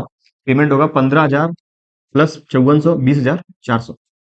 फिर इंटरेस्ट कुछ 3600, पेमेंट होगा 18,600। फिर इंटरेस्ट 1800, पेमेंट होगा ये 16,800। ये मैंने इंटरेस्ट कैसे निकाला वो भी आपको बता देता हूँ। सबसे पहले इंटरेस्ट मैंने निकाला था 60,000 का 12%, जो आया था मेरा 7200। फिर मैंने पेमेंट कर दिया प्रिंसिपल का 15,000। मेरा प्रिंसिपल यहाँ आउटस्टैंडिंग रह गया था 45,000। तो 45,000 में पूरा चलेगा 12% एक साल का, जो आया 5400। फिर मैंने पेमेंट किया अगले 15,000 का, प्रिंसिपल कंपोनेंट रह गया 30,000। अब वापस इंटरेस्ट चलेगा एक साल का 12%, तो 30,000 का 12% 3600। फिर वापस इंटरेस्ट चलेगा 15,000 में 15 का 12% 1800। अब देख लें लोन अकाउंट। तो साल के आखिरी में 31 मार्च 24 को पहले इंटरेस्ट ड्यू करनी होगी। एंट्री होगी interest on loan account debit to Mahindra's loan. Interest पहले साल की ड्यू हुई 7200, और फिर मुझे करना होगा पेमेंट 31 मार्च 24 को टू बैंक या फिर टू कैश। पेमेंट मैंने कर दिया 22,200। अब कितना अमाउंट आउटस्टैंडिंग रह गया सेम डेट को? ये रह गया टू बैलेंस कैरेट डाउन कुछ 45,000। निकालने के दो तरीके हैं। पहला तरीका वो डेबिट क्रेडिट साइड ऐड कर लें, ये कर लें माइनस। दूसरा तरीका 60,000 में से 15,000 पेमेंट कर चुके हैं, 45 वो रह गया है, 7200 पूरा पेड कर दिया है, तो केवल और केवल 45,000 रुपए रह गए। टोटल आ गया 67,200। 67,200 ओपन करेंगे 2024 1 अप्रैल। बाई बैलेंस ब्रेक डाउन कुछ 45,000। फिर साल के आखिरी में 2025 में 31 मार्च को इंटरेस्ट लगेगा बाई इंटरेस्ट 45,000 का 12% 5400। फिर हम लोग करने वाले हैं पेमेंट 31 मार्च 25 को टू बैंक। कितना पेमेंट करेंगे? 15,000 प्रिंसिपल कंपोनेंट, 5400 ब्याज, तो पेमेंट करेंगे अब 20,400। कितना प्रिंसिपल आउटस्टैंडिंग रह गया? 45 में से 15 पेड कर चुके हैं, प्रिंसिपल आउटस्टैंडिंग है 30, तो to balance carried down 30,000। Total आ गया 50,400।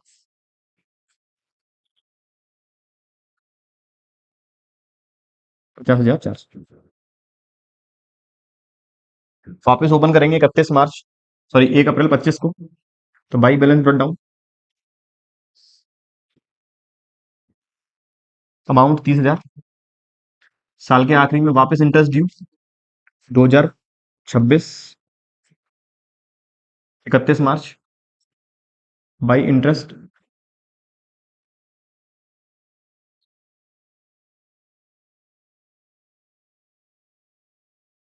कहीं डेट में मिस्टेक तो नहीं? नहीं, 26 ठीक। बाई इंटरेस्ट ये आ गया अपना 3600, 30,000 का 12% पूरे साल का। पेमेंट करेंगे सेम डेट को 31 मार्च 26। डेट आप लोग अपने हिसाब से जो फॉर्मेट सेट करना है वो कर सकते हैं। टू बैंक कितना 18,600, और वापस to balance carried down. Payment 30 में से 15 प्रिंसिपल कर चुका हूँ, 15 आउटस्टैंडिंग है, तो ये आ गया 15,000। ये आ गया मेरा टोटल 33,600। फिर वापस 2026 1 अप्रैल बाई बैलेंस ब्रेक डाउन कितना 15,000। चलेगा इस पे इंटरेस्ट साल के आखिरी दिन तक बाई इंटरेस्ट 1800। फिर फाइनल पेमेंट अब तो हो गया एकदम 31 मार्च 27 को टू बैंक। अमाउंट आ गया आपका ये 16,800। उम्मीद करता हूं समझ में आ चुका है। इनकेस नहीं आता है कमेंट बॉक्स में कमेंट करें, आपकी क्वेरी को रिजॉल्व जल्दी किया जाएगा। आगे कहता है when payment is made in 3 yearly instalment. अब पेमेंट किया है 3 yearly instalment of rupees 20,000 including interest. अब पेमेंट कर रहे हैं 3 ईयरली इंस्टॉलमेंट में 20,000 रुपए की में। इसमें इंटरेस्ट अब पहले से ही इंक्लूड है 12% पर एनम, और जो रिमेनिंग बैलेंस रहेगा 3 इंस्टॉलमेंट के आखिरी में, वो हम पेड करेंगे 4th ईयर में। तो वापस मैं अपनी वर्किंग बना लूँ। अब आप कैपिटल अकाउंट के लिए, सॉरी लोन अकाउंट के लिए फॉर्मेट सेम यही रहेगा, इंटरेस्ट इस तरह से ही चलेगी, केवल अब अमाउंट डिफर करेगा। सबसे पहले रिटायर हुआ 1 अप्रैल 2023 को, अमाउंट ड्यू था इसका 60,000। पहला पेमेंट होगा साल के आखिरी 31 मार्च 2024। सबसे पहले चलेगी इस पर इंटरेस्ट, इंटरेस्ट आ गया। अब पेमेंट मुझे करना है 20,000, तो ये पूरा पेमेंट केवल 20,000 ही होगा। इसमें इंटरेस्ट और प्रिंसिपल दोनों इंक्लूड है, तो मुझे अब यहां से प्रिंसिपल कंपोनेंट अलग करना होगा अगली इंटरेस्ट कैलकुलेट करने के लिए। तो 31 मार्च 25, अगली इंटरेस्ट में कैलकुलेट कैसे करूंगा? मैंने 60,000 में से पेमेंट कितना किया है, जो इंस्टॉलमेंट थी 20 की, इसमें से 7200 तो इंटरेस्ट के हैं, तो 20 माइनस 7200, ये कुछ आएगा 12,800। तो इसका मतलब 20,000 में 12,800 प्रिंसिपल है, 7200 इंटरेस्ट है। तो 60,000 माइनस 12,800, ये बैलेंस का इंटरेस्ट यहां पर आएगा। तो 60,000 माइनस 12,800, इसका 12%।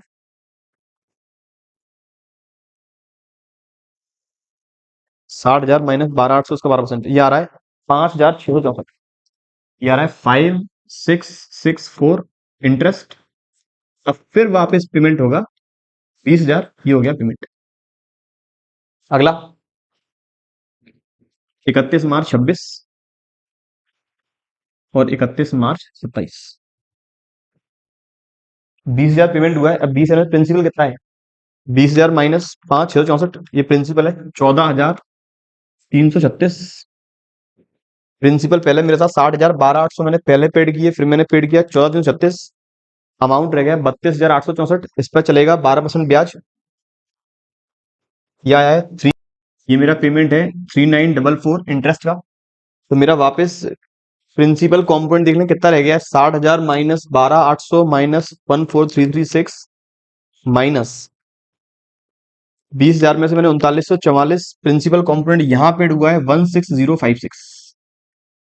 तो मेरा अब प्रिंसिपल कॉम्पोनेंट रह गया 16,808। अब 16,808 पे यहां लगेगी इंटरेस्ट, 16,808 पे कुछ इंटरेस्ट लगेगी 12%। तो ये मेरा 12% आ जाएगा 2,017। तो फाइनली पेमेंट जो इस साल होगा प्लस 16,808, पेमेंट रहेगा 18,200, सॉरी 18,825। अकाउंट का फॉर्मेट बनेगा सेम इसी टाइप में, बाई इंटरेस्ट लोन पहले साल सेम वही रहेगा 7200। जो पेमेंट हम करेंगे टू बैंक यहां रहेगा 20,000। फिर to balance carried down, balance carried down में रिमेनिंग पेमेंट 60,000 में से मैं पेमेंट कर चुका हूं प्रिंसिपल का 12,800, रिमेनिंग आएगा 60 माइनस 12,800, कुछ 47,200। फिर वापस ओपन करेंगे account, by balance brought down 47,200, 47,200 पे इंटरेस्ट 47,200 प्लस 5,664, तो बाई इंटरेस्ट 5,664, 52,864 माइनस करेंगे वापस पेमेंट 20,000। फिर आएगा बाई बैलेंस ब्रॉट डाउन 32,864, 32,864 पे इंटरेस्ट 12%, 3944 की, और फिर करेंगे पेमेंट। तो ये सेम ऐसा ही चलता जाएगा अकाउंट आखिरी तक। उम्मीद करता हूं यहां तक दोनों तरह के क्वेश्चन सॉल्व हो चुके हैं। जब इंटरेस्ट का अमाउंट अलग से पेड करेंगे या फिर इंटरेस्ट का अमाउंट मेरे इंस्टॉलमेंट में इंक्लूडेड है। दूसरे वाले का सॉल्यूशन मैं आपको इस लेक्चर की जो पीडीएफ अपने एजुकेशन इनसाइट्स एप्लीकेशन पे देने वाले हैं, उस सॉल्यूशन को आप डाउनलोड कर सकते हैं हमारे एजुकेशन इनसाइट्स एप्लीकेशन से। फर्दर कोई क्वेरी है आप लोगों की, मैंने नंबर आपको दे रखा है, वहां नंबर पे फोन करें, आपकी जितनी भी क्वेरीज, जितने भी आपकी प्रॉब्लम्स हैं वहां दूर हो जाएंगी। अगली अब है एडजस्टमेंट ऑफ कैपिटल। मैंने पार्टनर्स का लोन अकाउंट बनाना देख लिया, किस तरह से उसका प्रॉफिट निकालेंगे, किस तरह से एक्यूमुलेटेड लॉसेस एडजस्ट करेंगे, प्रॉफिट एडजस्ट होंगे, गुडविल का ट्रीटमेंट करेंगे। अब फाइनल है रिटायरमेंट के अंदर कैपिटल अकाउंट, रिटायरमेंट के अंदर जो कैपिटल अकाउंट के बैलेंसेज हैं वो एडजस्ट कैसे करेंगे। और याद रखना है एडजस्टमेंट ऑफ कैपिटल मेरे सिलेबस में केवल और केवल रिटायरमेंट में है, डेथ वाले केस में नहीं है। तो यहां कहता है at the time of retirement continuing partners decided to maintain their capital in new ratio for which following cases are possible।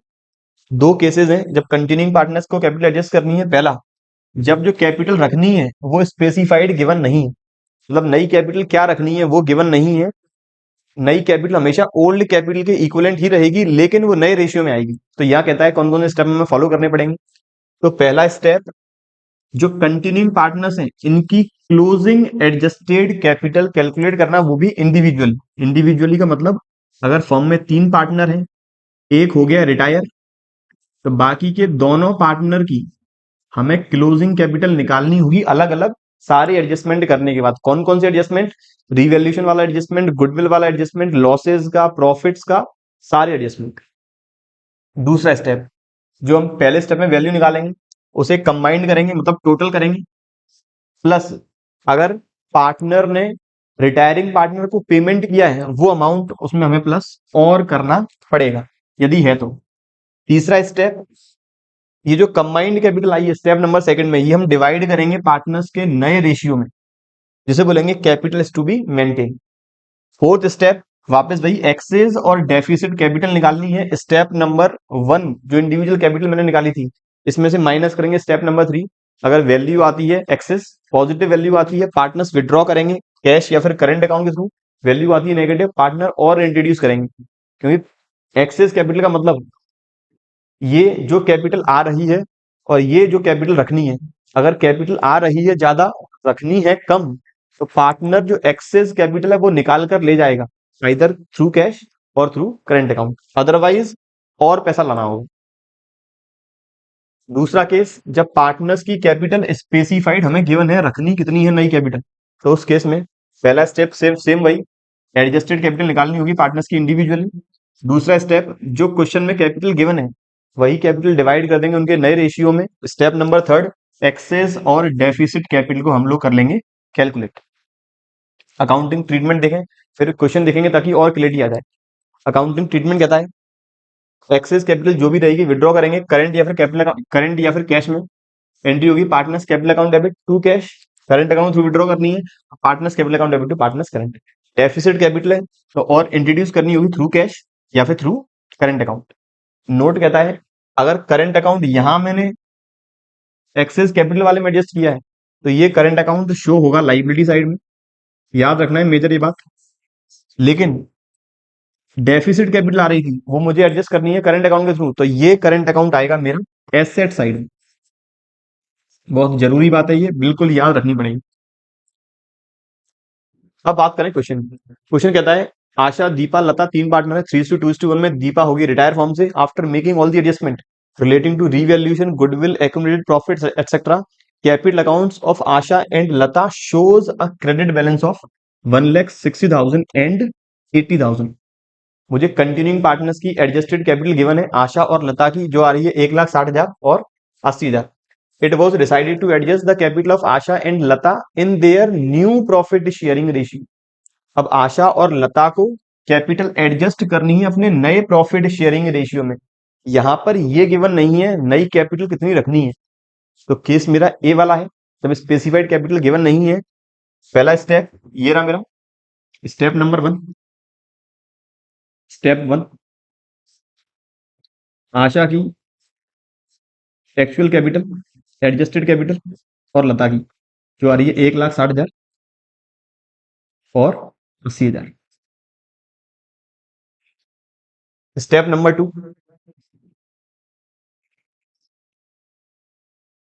Step number 2 कहता है ये कैपिटल हमें करनी होगी कंबाइंड।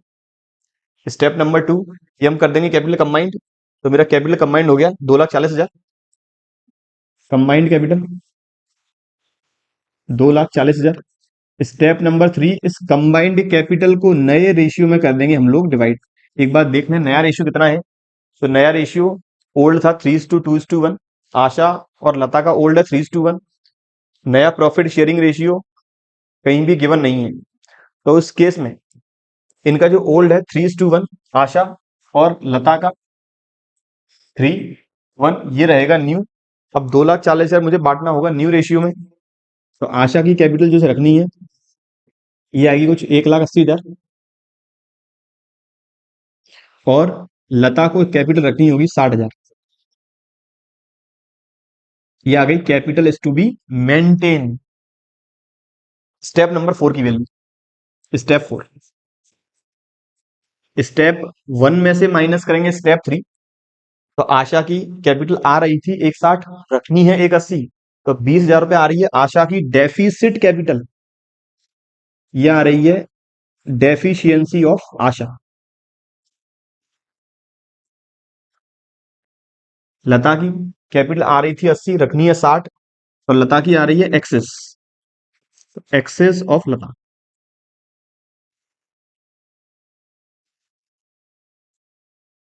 देखिए क्वेश्चन आगे क्या कहता है, कैसे एडजस्ट करना है। Record necessary journal entry for bringing in और विड्रॉल दी नेसेसरी अमाउंट। तो कैश में विड्रॉ करना है या लेके आना पड़ेगा। तो आशा पैसा और लेकर आएगी, एंट्री होगी cash account debit to Asha's capital, और लता पैसा निकाल कर ले जाएगी, एंट्री होगी Lata's capital account debit to cash. ये मेरा पहला क्वेश्चन पहले केस से रिलेटेड। अब दूसरा कहता है Lalit Pankaj Rahul are partners in a firm in the ratio 4:3:3 after the all the adjustment Lalit retirement on Lalit retirement with respect to general reserve goodwill and revaluation the balances in their capital account stood at 70,000 60,000 एंड 50,000। Partner Lalit के retirement के बाद इन तीनों का जो balance है, ललित, पंकज और राहुल, इन तीनों की कैपिटल आ रही है 70, 60 और 50। 70,000, 60,000 और 50। फर्दर आगे कहता है it was decided that amount payable to Lalit, इस ललित को जो पेमेंट करना है 70,000 का, will be brought by Pankaj and Rahul in such a way as to make their capital proportionate to their new profit sharing ratio. तो नया प्रॉफिट शेयरिंग रेशियो वापस कोई भी इंफॉर्मेशन नहीं है, मानेंगे ओल्ड है भाई न्यू है। फर्दर कैलकुलेट द अमाउंट, अच्छा नया प्रॉफिट शेयरिंग रेशियो आखिरी में दे रखा है। Calculate the amount to be brought by Pankaj and Rahul, कितना पैसा लाना पड़ेगा पंकज और राहुल को, वो निकालना है। जर्नल एंट्री पास करनी है ललित के रिटायरमेंट के वक्त, assuming that new profit sharing ratio is 1:1। ये मेरा आ गया स्टेप नंबर 1। ये मेरा आ गया स्टेप नंबर 1, इनकी एडजस्टेड कैपिटल। केस मेरा पहला वाला ही है, स्पेसिफिक कैपिटल गिवन नहीं है। स्टेप नंबर 2, अब मुझे निकालनी है कंबाइंड कैपिटल। यहां से लाइन थोड़ा मिटा देता हूं। Combined capital, partner Lalit retiring partner है, पंकज और राहुल इन दोनों की कंबाइंड कैपिटल 1,10,000 है, प्लस इनकेस रिटायरिंग पार्टनर को पेमेंट करना है तो वो एड ऑन और कर देंगे। तो मेरा कंबाइंड कैपिटल आ गया 1,80,000। 60 plus 50 110, cash to be brought 70, ये आ गया 1,80,000। ये आ गया मेरा स्टेप नंबर 2 की वैल्यू। स्टेप नंबर 3, अब इस कैपिटल को मुझे डिवाइड करना पड़ेगा कंटिन्यूइंग पार्टनर्स के नए रेशियो में। तो कंटिन्यूइंग पार्टनर्स का नया रेशियो जो है इक्वल, तो 180 यदि दोनों में बांटे हैं पंकज और राहुल में, तो ये आ जाएगा 90,000 और 90,000। इसे क्या कहेंगे, capital to be maintain. Step number 4, excess और deficit capital. Step 1 minus step 3, तो ये आ गया मेरा 30,000 डेफिसिट, मतलब ये 30,000 रुपये और लेकर आएगा, और ये आ गया मेरा 40,000, ये भी आ गया मेरा डेफिशिएंसी कैपिटल। तो पार्टनर ललित को जो मैं पेमेंट करना है 70,000, 30,000 लेके आने वाला है पंकज, 40,000 लेके आने वाला है राहुल। एंट्री, एंट्री से पहले किस तरह से प्रेजेंट करेंगे, तो आपको स्टेप वाइज एग्जाम में प्रेजेंट करना होगा। और finally cash to be brought by Pankaj 30,000, cash to be brought by Rahul. पैसा लाने की entry, cash account debit 70,000 to Pankaj capital to Rahul capital. फिर ललित को पेमेंट करने की entry, Lalit capital account debit to cash. ये मैंने एडजस्टमेंट एंट्री कर दी। तो तीसरे पे चलें, यहाँ स्पेसिफिक कैपिटल गिवन होगी। तीसरा कहता है मोहित नीरज सोहन 3 पार्टनर है, 2:1:1 में। नीरज हुआ रिटायर, मोहित एंड सोहन ने डिसाइड किया that capital of new firm will be fixed at 1,20,000। अब कैपिटल मुझे गिवन है, स्पेसिफाइड कैपिटल केस मेरा बी रहेगा। Capital account of Mohit and Sohan shows a credit balance of 82 and 41 respectively after making all the adjustment. तो निकालना है कितना पैसा वो लेकर आएगा और कितना पैसा लेकर जाना है। तो पार्टनर रिटायर हुआ है नीरज, तो मोहित और सोहन, मोहित और सोहन। रेशियो के बारे में इंफॉर्मेशन नहीं है, ओल्ड है, वही न्यू माना जाएगा, वही इनका होगा गेनिंग। तो मोहित और सोहन इनका रेशियो 2:1, इसका 2 है, इसका 1। Step number 1, adjusted capital 82,000 and 41। Step number 2,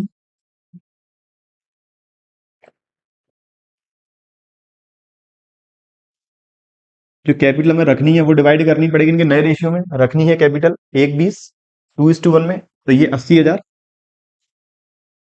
और ये 40,000। स्टेप नंबर 3, एक्सेस और डेफिसिट, ये आ गया 2,000 एक्सेस, मतलब ये विड्रॉ करेगा, और ये आ गया 1,000 एक्सेस, ये भी करेगा विड्रॉ।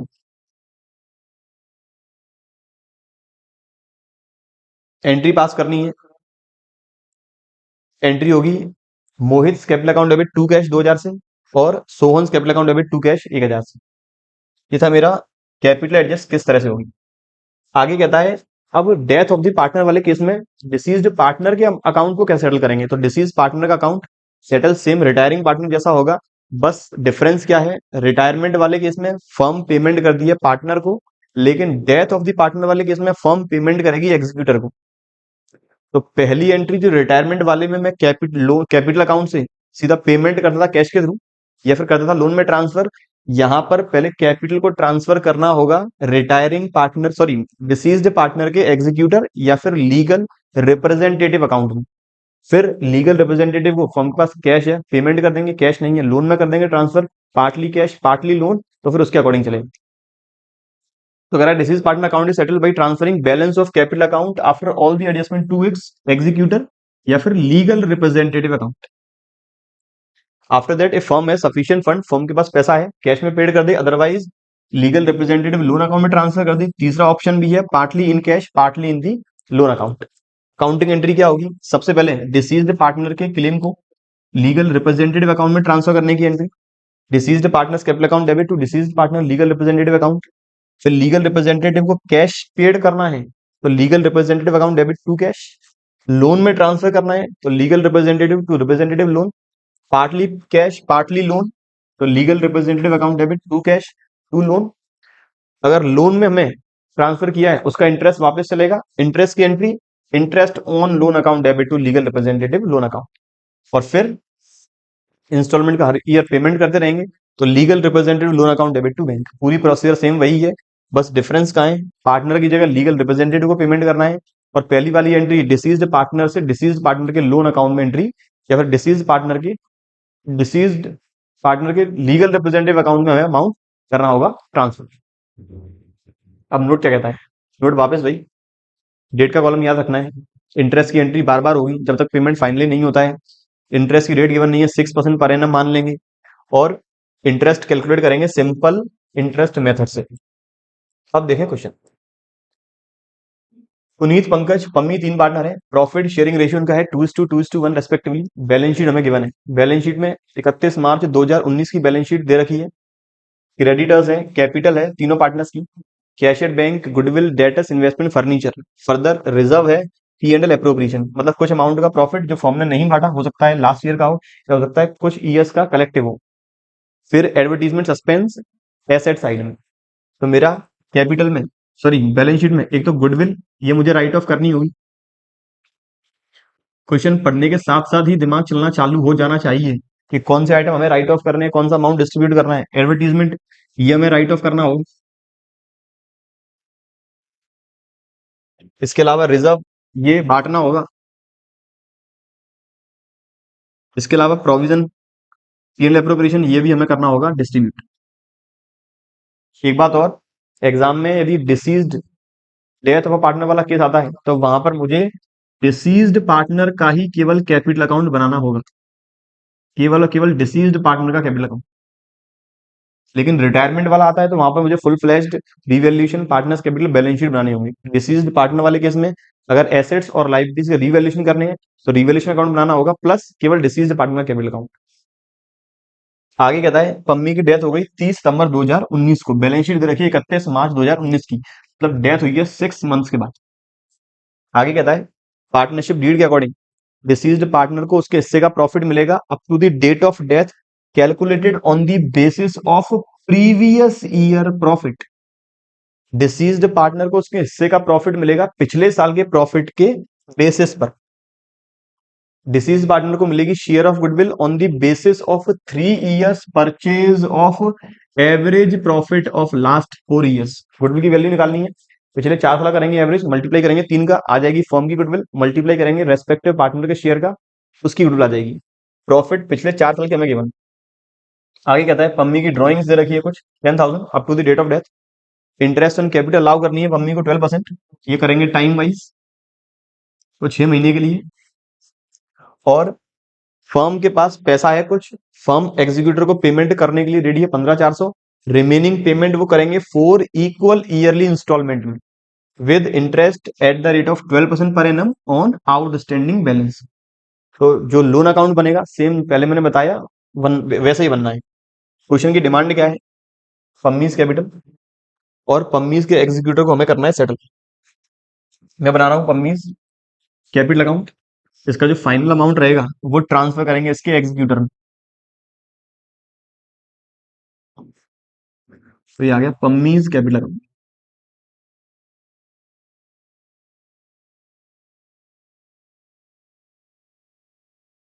सबसे पहले इसका opening balance by balance brought down.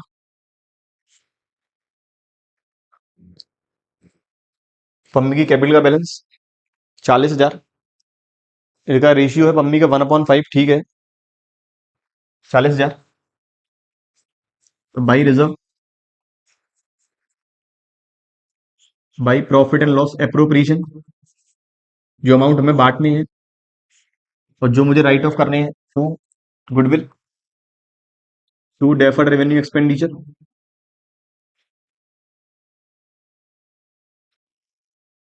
Fun fifth share है तो ये आ जाएगा कुछ 10,000 10,000, वो आ जाएगा 6,000 और ये आ जाएगा 4,000।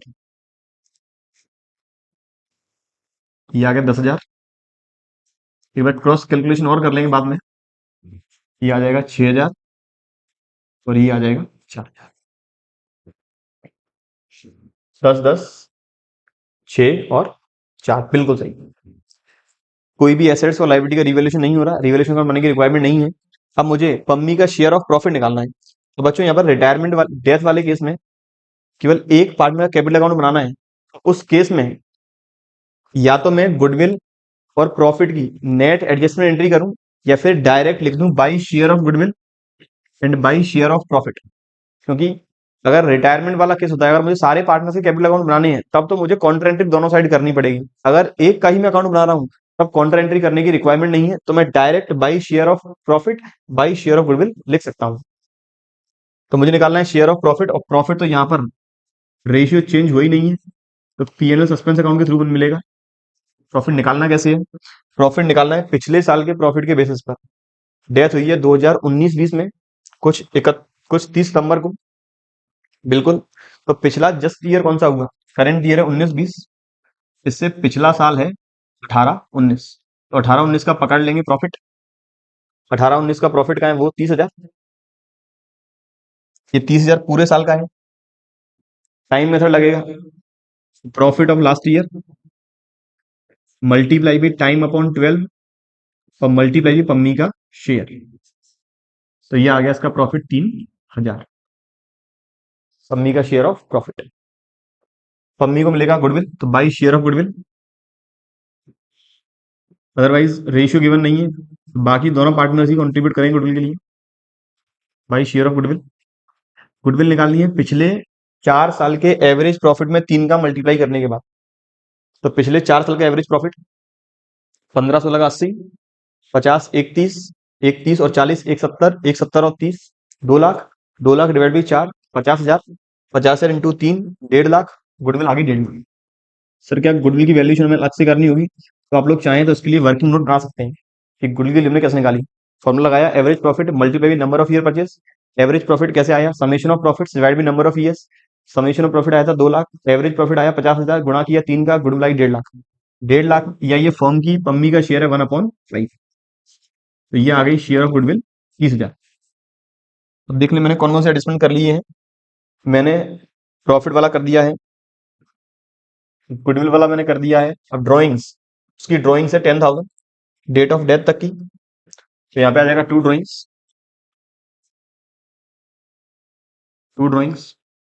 10,000। इंटरेस्ट ऑन कैपिटल देनी है तो by interest on capital, interest on capital 40,000 पे है, कुछ रेट है शायद 12%, 12%, तो 12% पूरे साल की है, डेथ हुई है 6 महीने के बाद, तो 6 महीने की इंटरेस्ट आ जाएगी 2400। 40,000 का 12%, 4800, 4800 6 महीने का 2400। तो मैंने ये वाला एडजस्टमेंट भी कर दिया है, ये वाला नहीं, ये वाला फोर्थ वाला, थर्ड वाला हो चुका है। अब रिटायरिंग जो डिसीज्ड पार्टनर है उसके एग्जीक्यूटिव को पेमेंट करना है, तो पहले निकालते हैं बैलेंस कितना आ रहा है, वो यहां से ट्रांसफर करेंगे to Pammi's executor, to Pammi's executor account.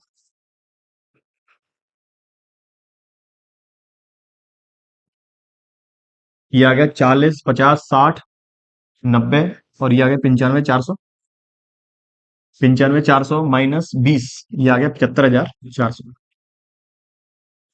Final जो अमाउंट पेबल है पम्मी के एग्जीक्यूटर को वो 75,400। अब मुझे बनाना होगा पम्मी एग्जीक्यूटर अकाउंट, फिर पम्मी के एग्जीक्यूटर अकाउंट के बाद बनाएंगे पम्मी के एग्जीक्यूटर का लोन अकाउंट। तो ये आ गया पम्मीज एग्जीक्यूटर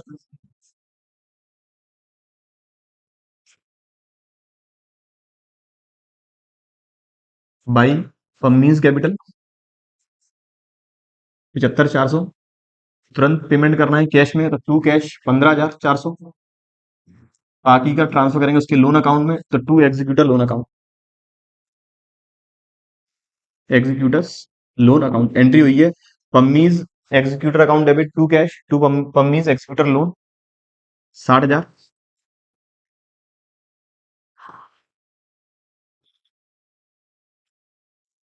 अब जो एग्जीक्यूटर लोन अकाउंट है कुछ रेट 12% है, पेमेंट कब कब करना है हमें, और इक्वल ईयरली इंस्टॉलमेंट है, तो पेमेंट मुझे करना, डेट दी नहीं है, 1 साल के आखिरी में पेमेंट करना है। तो इस बार देख लें पेमेंट कितना हो रही है, पेमेंट किस किस तरह से हमें करना है। ये इसकी डेथ हुई है 30 सितंबर 2019, ये date of death, date of death. Amount due है इसका, जो लोन अकाउंट में करना है ट्रांसफर, वो है 60,000। अब पहला पेमेंट जो होगा 30 सितंबर 20, दूसरा होगा 30 सितंबर 21, फिर होगा 30 सितंबर 22, और फिर होगा 30 सितंबर 23। या 4 इंस्टॉलमेंट में ही करना है, बिल्कुल सही, इंटरेस्ट 12%। अब देखिए थोड़ा कॉम्प्लेक्सिटी बढ़ेगी, पेमेंट होगा 30 सितंबर को, साल बंद होता है 31 मार्च को, तो पहला साल बंद होगा यहां पर 31 मार्च 20, फिर अगला साल बंद होगा 31 मार्च 21, अगला बंद होगा 31 मार्च 22, फिर बंद होना है 31 मार्च 23। ये है ईयर एंड, ये है पेमेंट, ईयर एंड पेमेंट।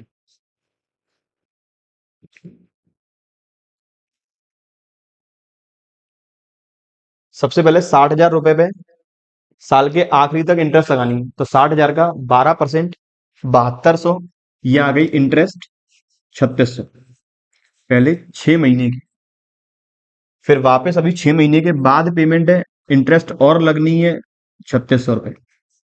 अब इस दिन होगा पेमेंट, पेमेंट कितना करना है, 15,000 रुपए का प्रिंसिपल और टोटल इंटरेस्ट आज तक की, तो पेमेंट होगा कुछ 15,000 प्लस 7200, मतलब पेमेंट हुआ है 22,200। ये पेमेंट मेरा हो गया 22,200। अब मेरा प्रिंसिपल कंपोनेंट 60 में से 15 पेड हो चुका है, 45 आउटस्टैंडिंग है। यहाँ पर वापस इंटरेस्ट ड्यू करना होगा कितना, 45,000 का 12%, जो आएगा कुछ 5400, 6 महीने का 2700,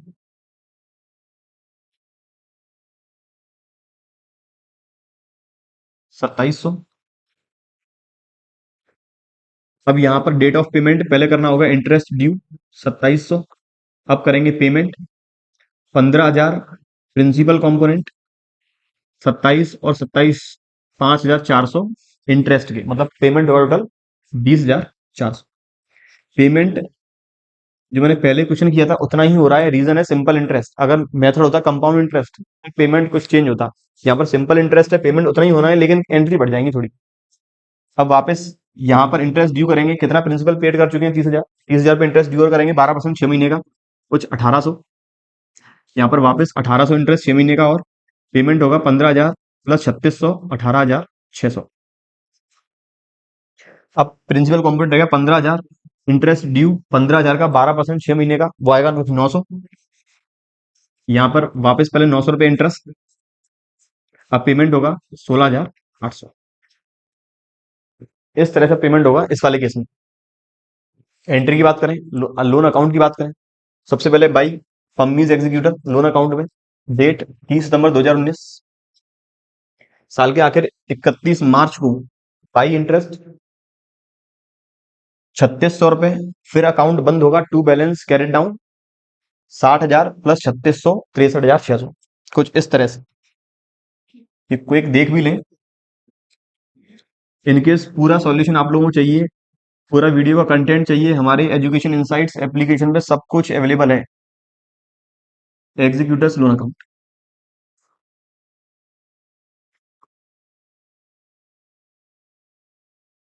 यह है 2019 30 सितंबर। तो बाई एग्जीक्यूटर जो आया 60,000, मैंने पहले 2020 31 मार्च को इंटरेस्ट की ड्यू बाई इंटरेस्ट, जो आया कुछ 3600। अभी पेमेंट नहीं करना, अभी तो केवल ईयर क्लोज करना है। तो 2020 31 March two balance carried down, ये आ गया कुछ 63,600, ये हो गया टोटल 63,600। वापस अकाउंट ओपन 1 अप्रैल को 2020 बाई बैलेंस ब्रॉट डाउन 63,600। वापस 30 सितंबर को interest by interest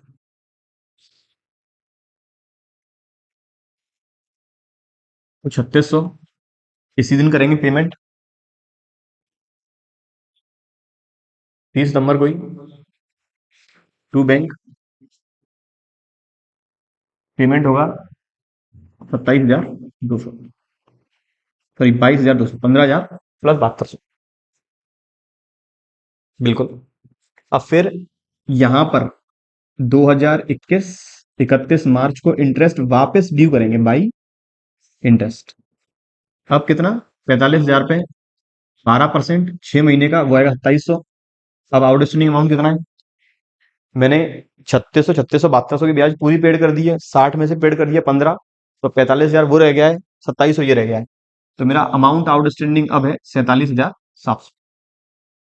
2021 31 March two balance carried down, total 69900। Account वापस ओपन होगा 1 अप्रैल को बाई बैलेंस ब्रॉट डाउन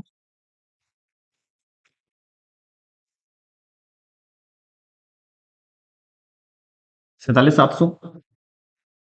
फिर इंटरेस्ट 30 सितंबर को, क्योंकि इस दिन हमें करना है पेमेंट, तो बाई इंटरेस्ट कुछ 2700, और अब करेंगे पेमेंट 15,000 प्रिंसिपल 5400 इंटरेस्ट, तो याद आएगा टू बैंक 30 सितंबर को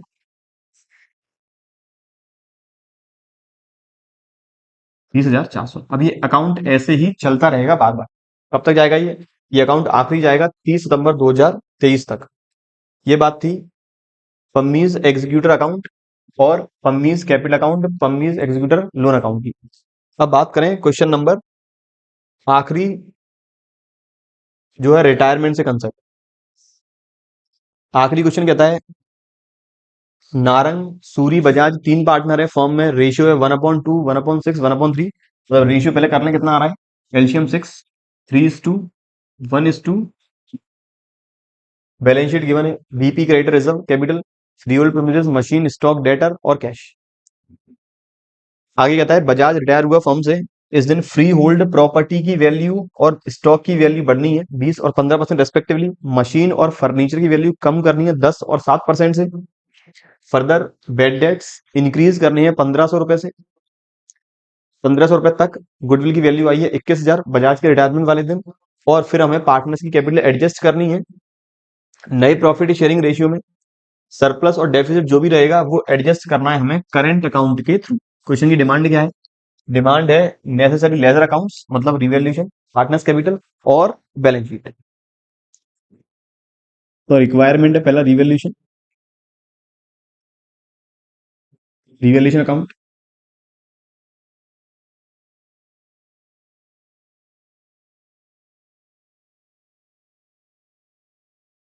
पार्टनर्स कैपिटल,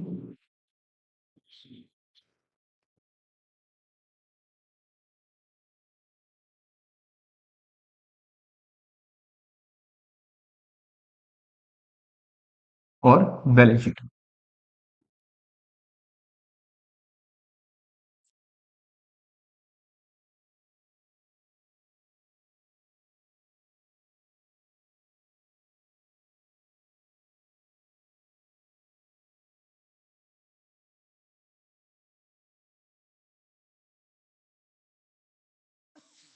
तीन पार्टनर, नारंग सूरी बजाज, रिटायर हुआ बजाज। ठीक है, नारंग सूरी और ये बजाज, नारंग सूरी और बजाज। अब चलते जाएं, करने का तरीका सेम वैसा ही जैसा मैंने पिछले लेक्चर में किया था। एडजस्टमेंट देख लें, फ्री होल्ड प्रीमिसेस का एडजस्टमेंट है, मशीनरी का एडजस्टमेंट है, स्टॉक का एडजस्टमेंट है, बेड डेट्स का एडजस्टमेंट है, मतलब डेटर का। फ्री होल्ड, स्टॉक, मशीनरी और फर्नीचर। मशीनरी और फर्नीचर यहाँ पे नहीं है, ये फर्नीचर वाला शायद मैं कोई चेंज कर दिया होगा। अगर टोटल कर लें तो 40 और 30, 90, 90 और 12, 40 और sorry 40 30 70 plus 12,000 plus 19,000 plus 7,000। Furniture इसमें होना चाहिए 22,000 का। 40 प्लस 30 प्लस 12 प्लस 19 प्लस 7, या फर्नीचर होगा 22,000 का। ये लाइन जो रह गई है ये फर्नीचर के लिए, फर्नीचर है यहाँ पर 22,000 का। एक बार लाइबिलिटी का भी टोटल कर लें, 12,000 BP, 18,000 creditor, 12,000 reserve, 42 plus 30 plus 30 plus 28, बिल्कुल सही है।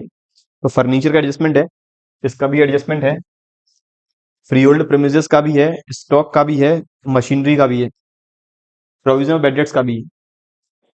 ठीक है, बीपी क्रेडिटर कोई भी एडजस्टमेंट नहीं है, डायरेक्ट बैलेंस शीट में 12 अठारह, BP bills payable 12, creditor 18,000,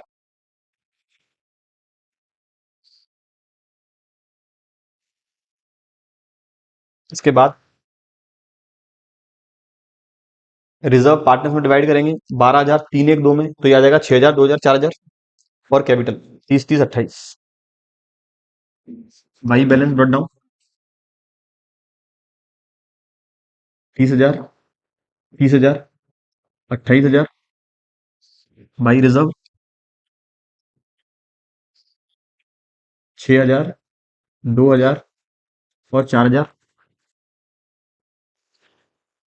reserve के बाद अब आ जाए एसेट साइड में, फ्री होल्ड प्रीमिसेस की वैल्यू इंक्रीज करनी है 20% से, तो by free hold premises revaluation में 60,000 से, बाई फ्री होल्ड प्रीमिसेस 8,000 से, बैलेंस शीट में एसेट साइड में free hold premises 48,000। Free hold premises के बाद मशीनरी 30,000, वैल्यू मशीन की करनी है कम, 10% मतलब 27,000, तो यहाँ आ जाएगा टू मशीन 3,000, यहाँ आ गया मशीन 3,000, और बैलेंस शीट में मशीन आ जाएगा एसेट साइड में 27,000। ये आ गया मेरा 27,000। मशीन के बाद स्टॉक 12,000। स्टॉक की वैल्यू बढ़ानी है 15% में 1800। 22 स्टॉक 1800।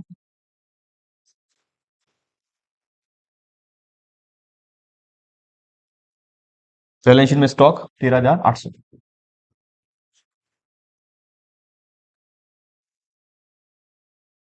स्टॉक के बाद प्रोविजन फॉर बैड डेट्स पहले से 1000 है, करना 1500 है। करना 1500 है तो टू इवैल्यूएशन में to bad debts, to provision for bad debts 500। Debtor में पहले से गिवन थे 20, 1500 हो गया प्रोविजन, तो डेटर रहेगा 18.5। तो बैलेंस शीट में डेटर 18.5। डेटर्स ये आ जाएगा 18,500। इसके बाद कैश। कैश के लिए एडजस्टमेंट पार्टनर्स की हमें कैपिटल एडजस्ट करनी है, वो भी करंट अकाउंट के थ्रू।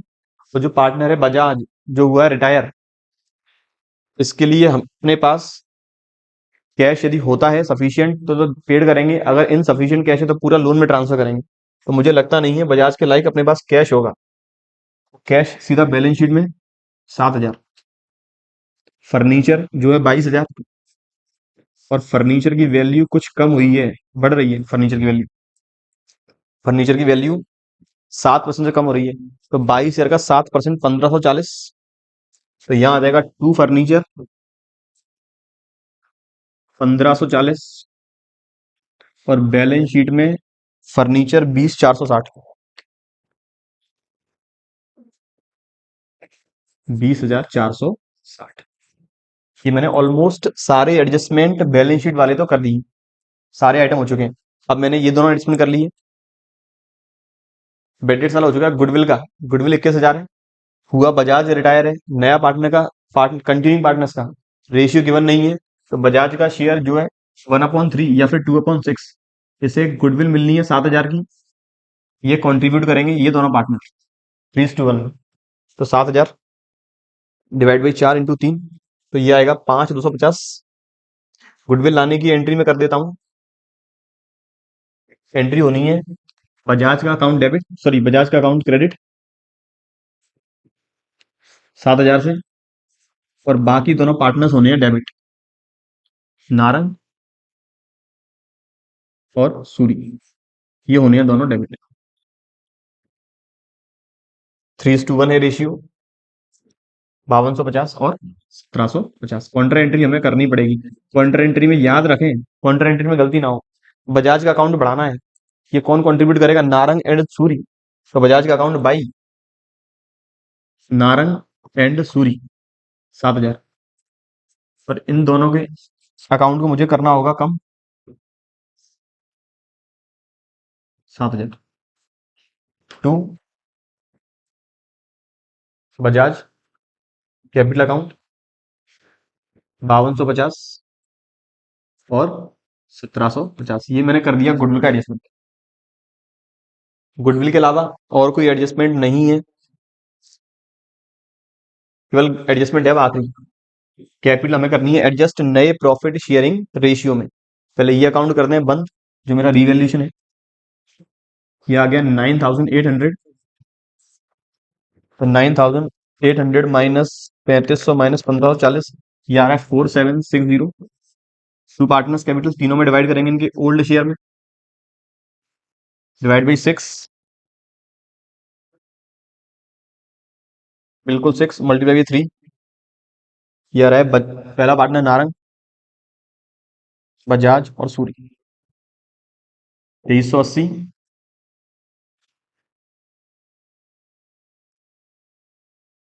793 और 1586, 1587।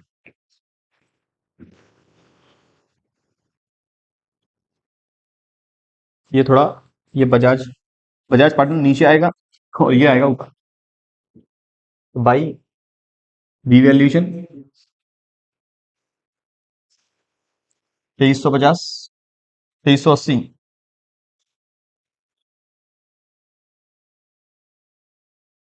1587, 793।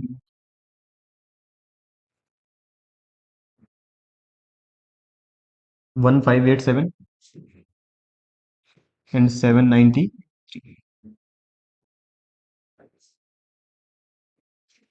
अब हमें पार्टनर नारंग और सूरी की कैपिटल एडजस्ट करनी है उनके नए रेशियो में। तो हमें कैपिटल एडजस्ट करनी है। कैपिटल एडजस्टमेंट से पहले जो पार्टनर बजाज रिटायर हुआ है इसका अकाउंट तो ट्रांसफर कर देंगे लोन में। इसका जो ड्यू अमाउंट है 28+4 32 7 प्लस 1587 40,587 माइनस कुछ है नहीं है तो पूरा 40,587 इसके लोन अकाउंट में। तो बजाज लोन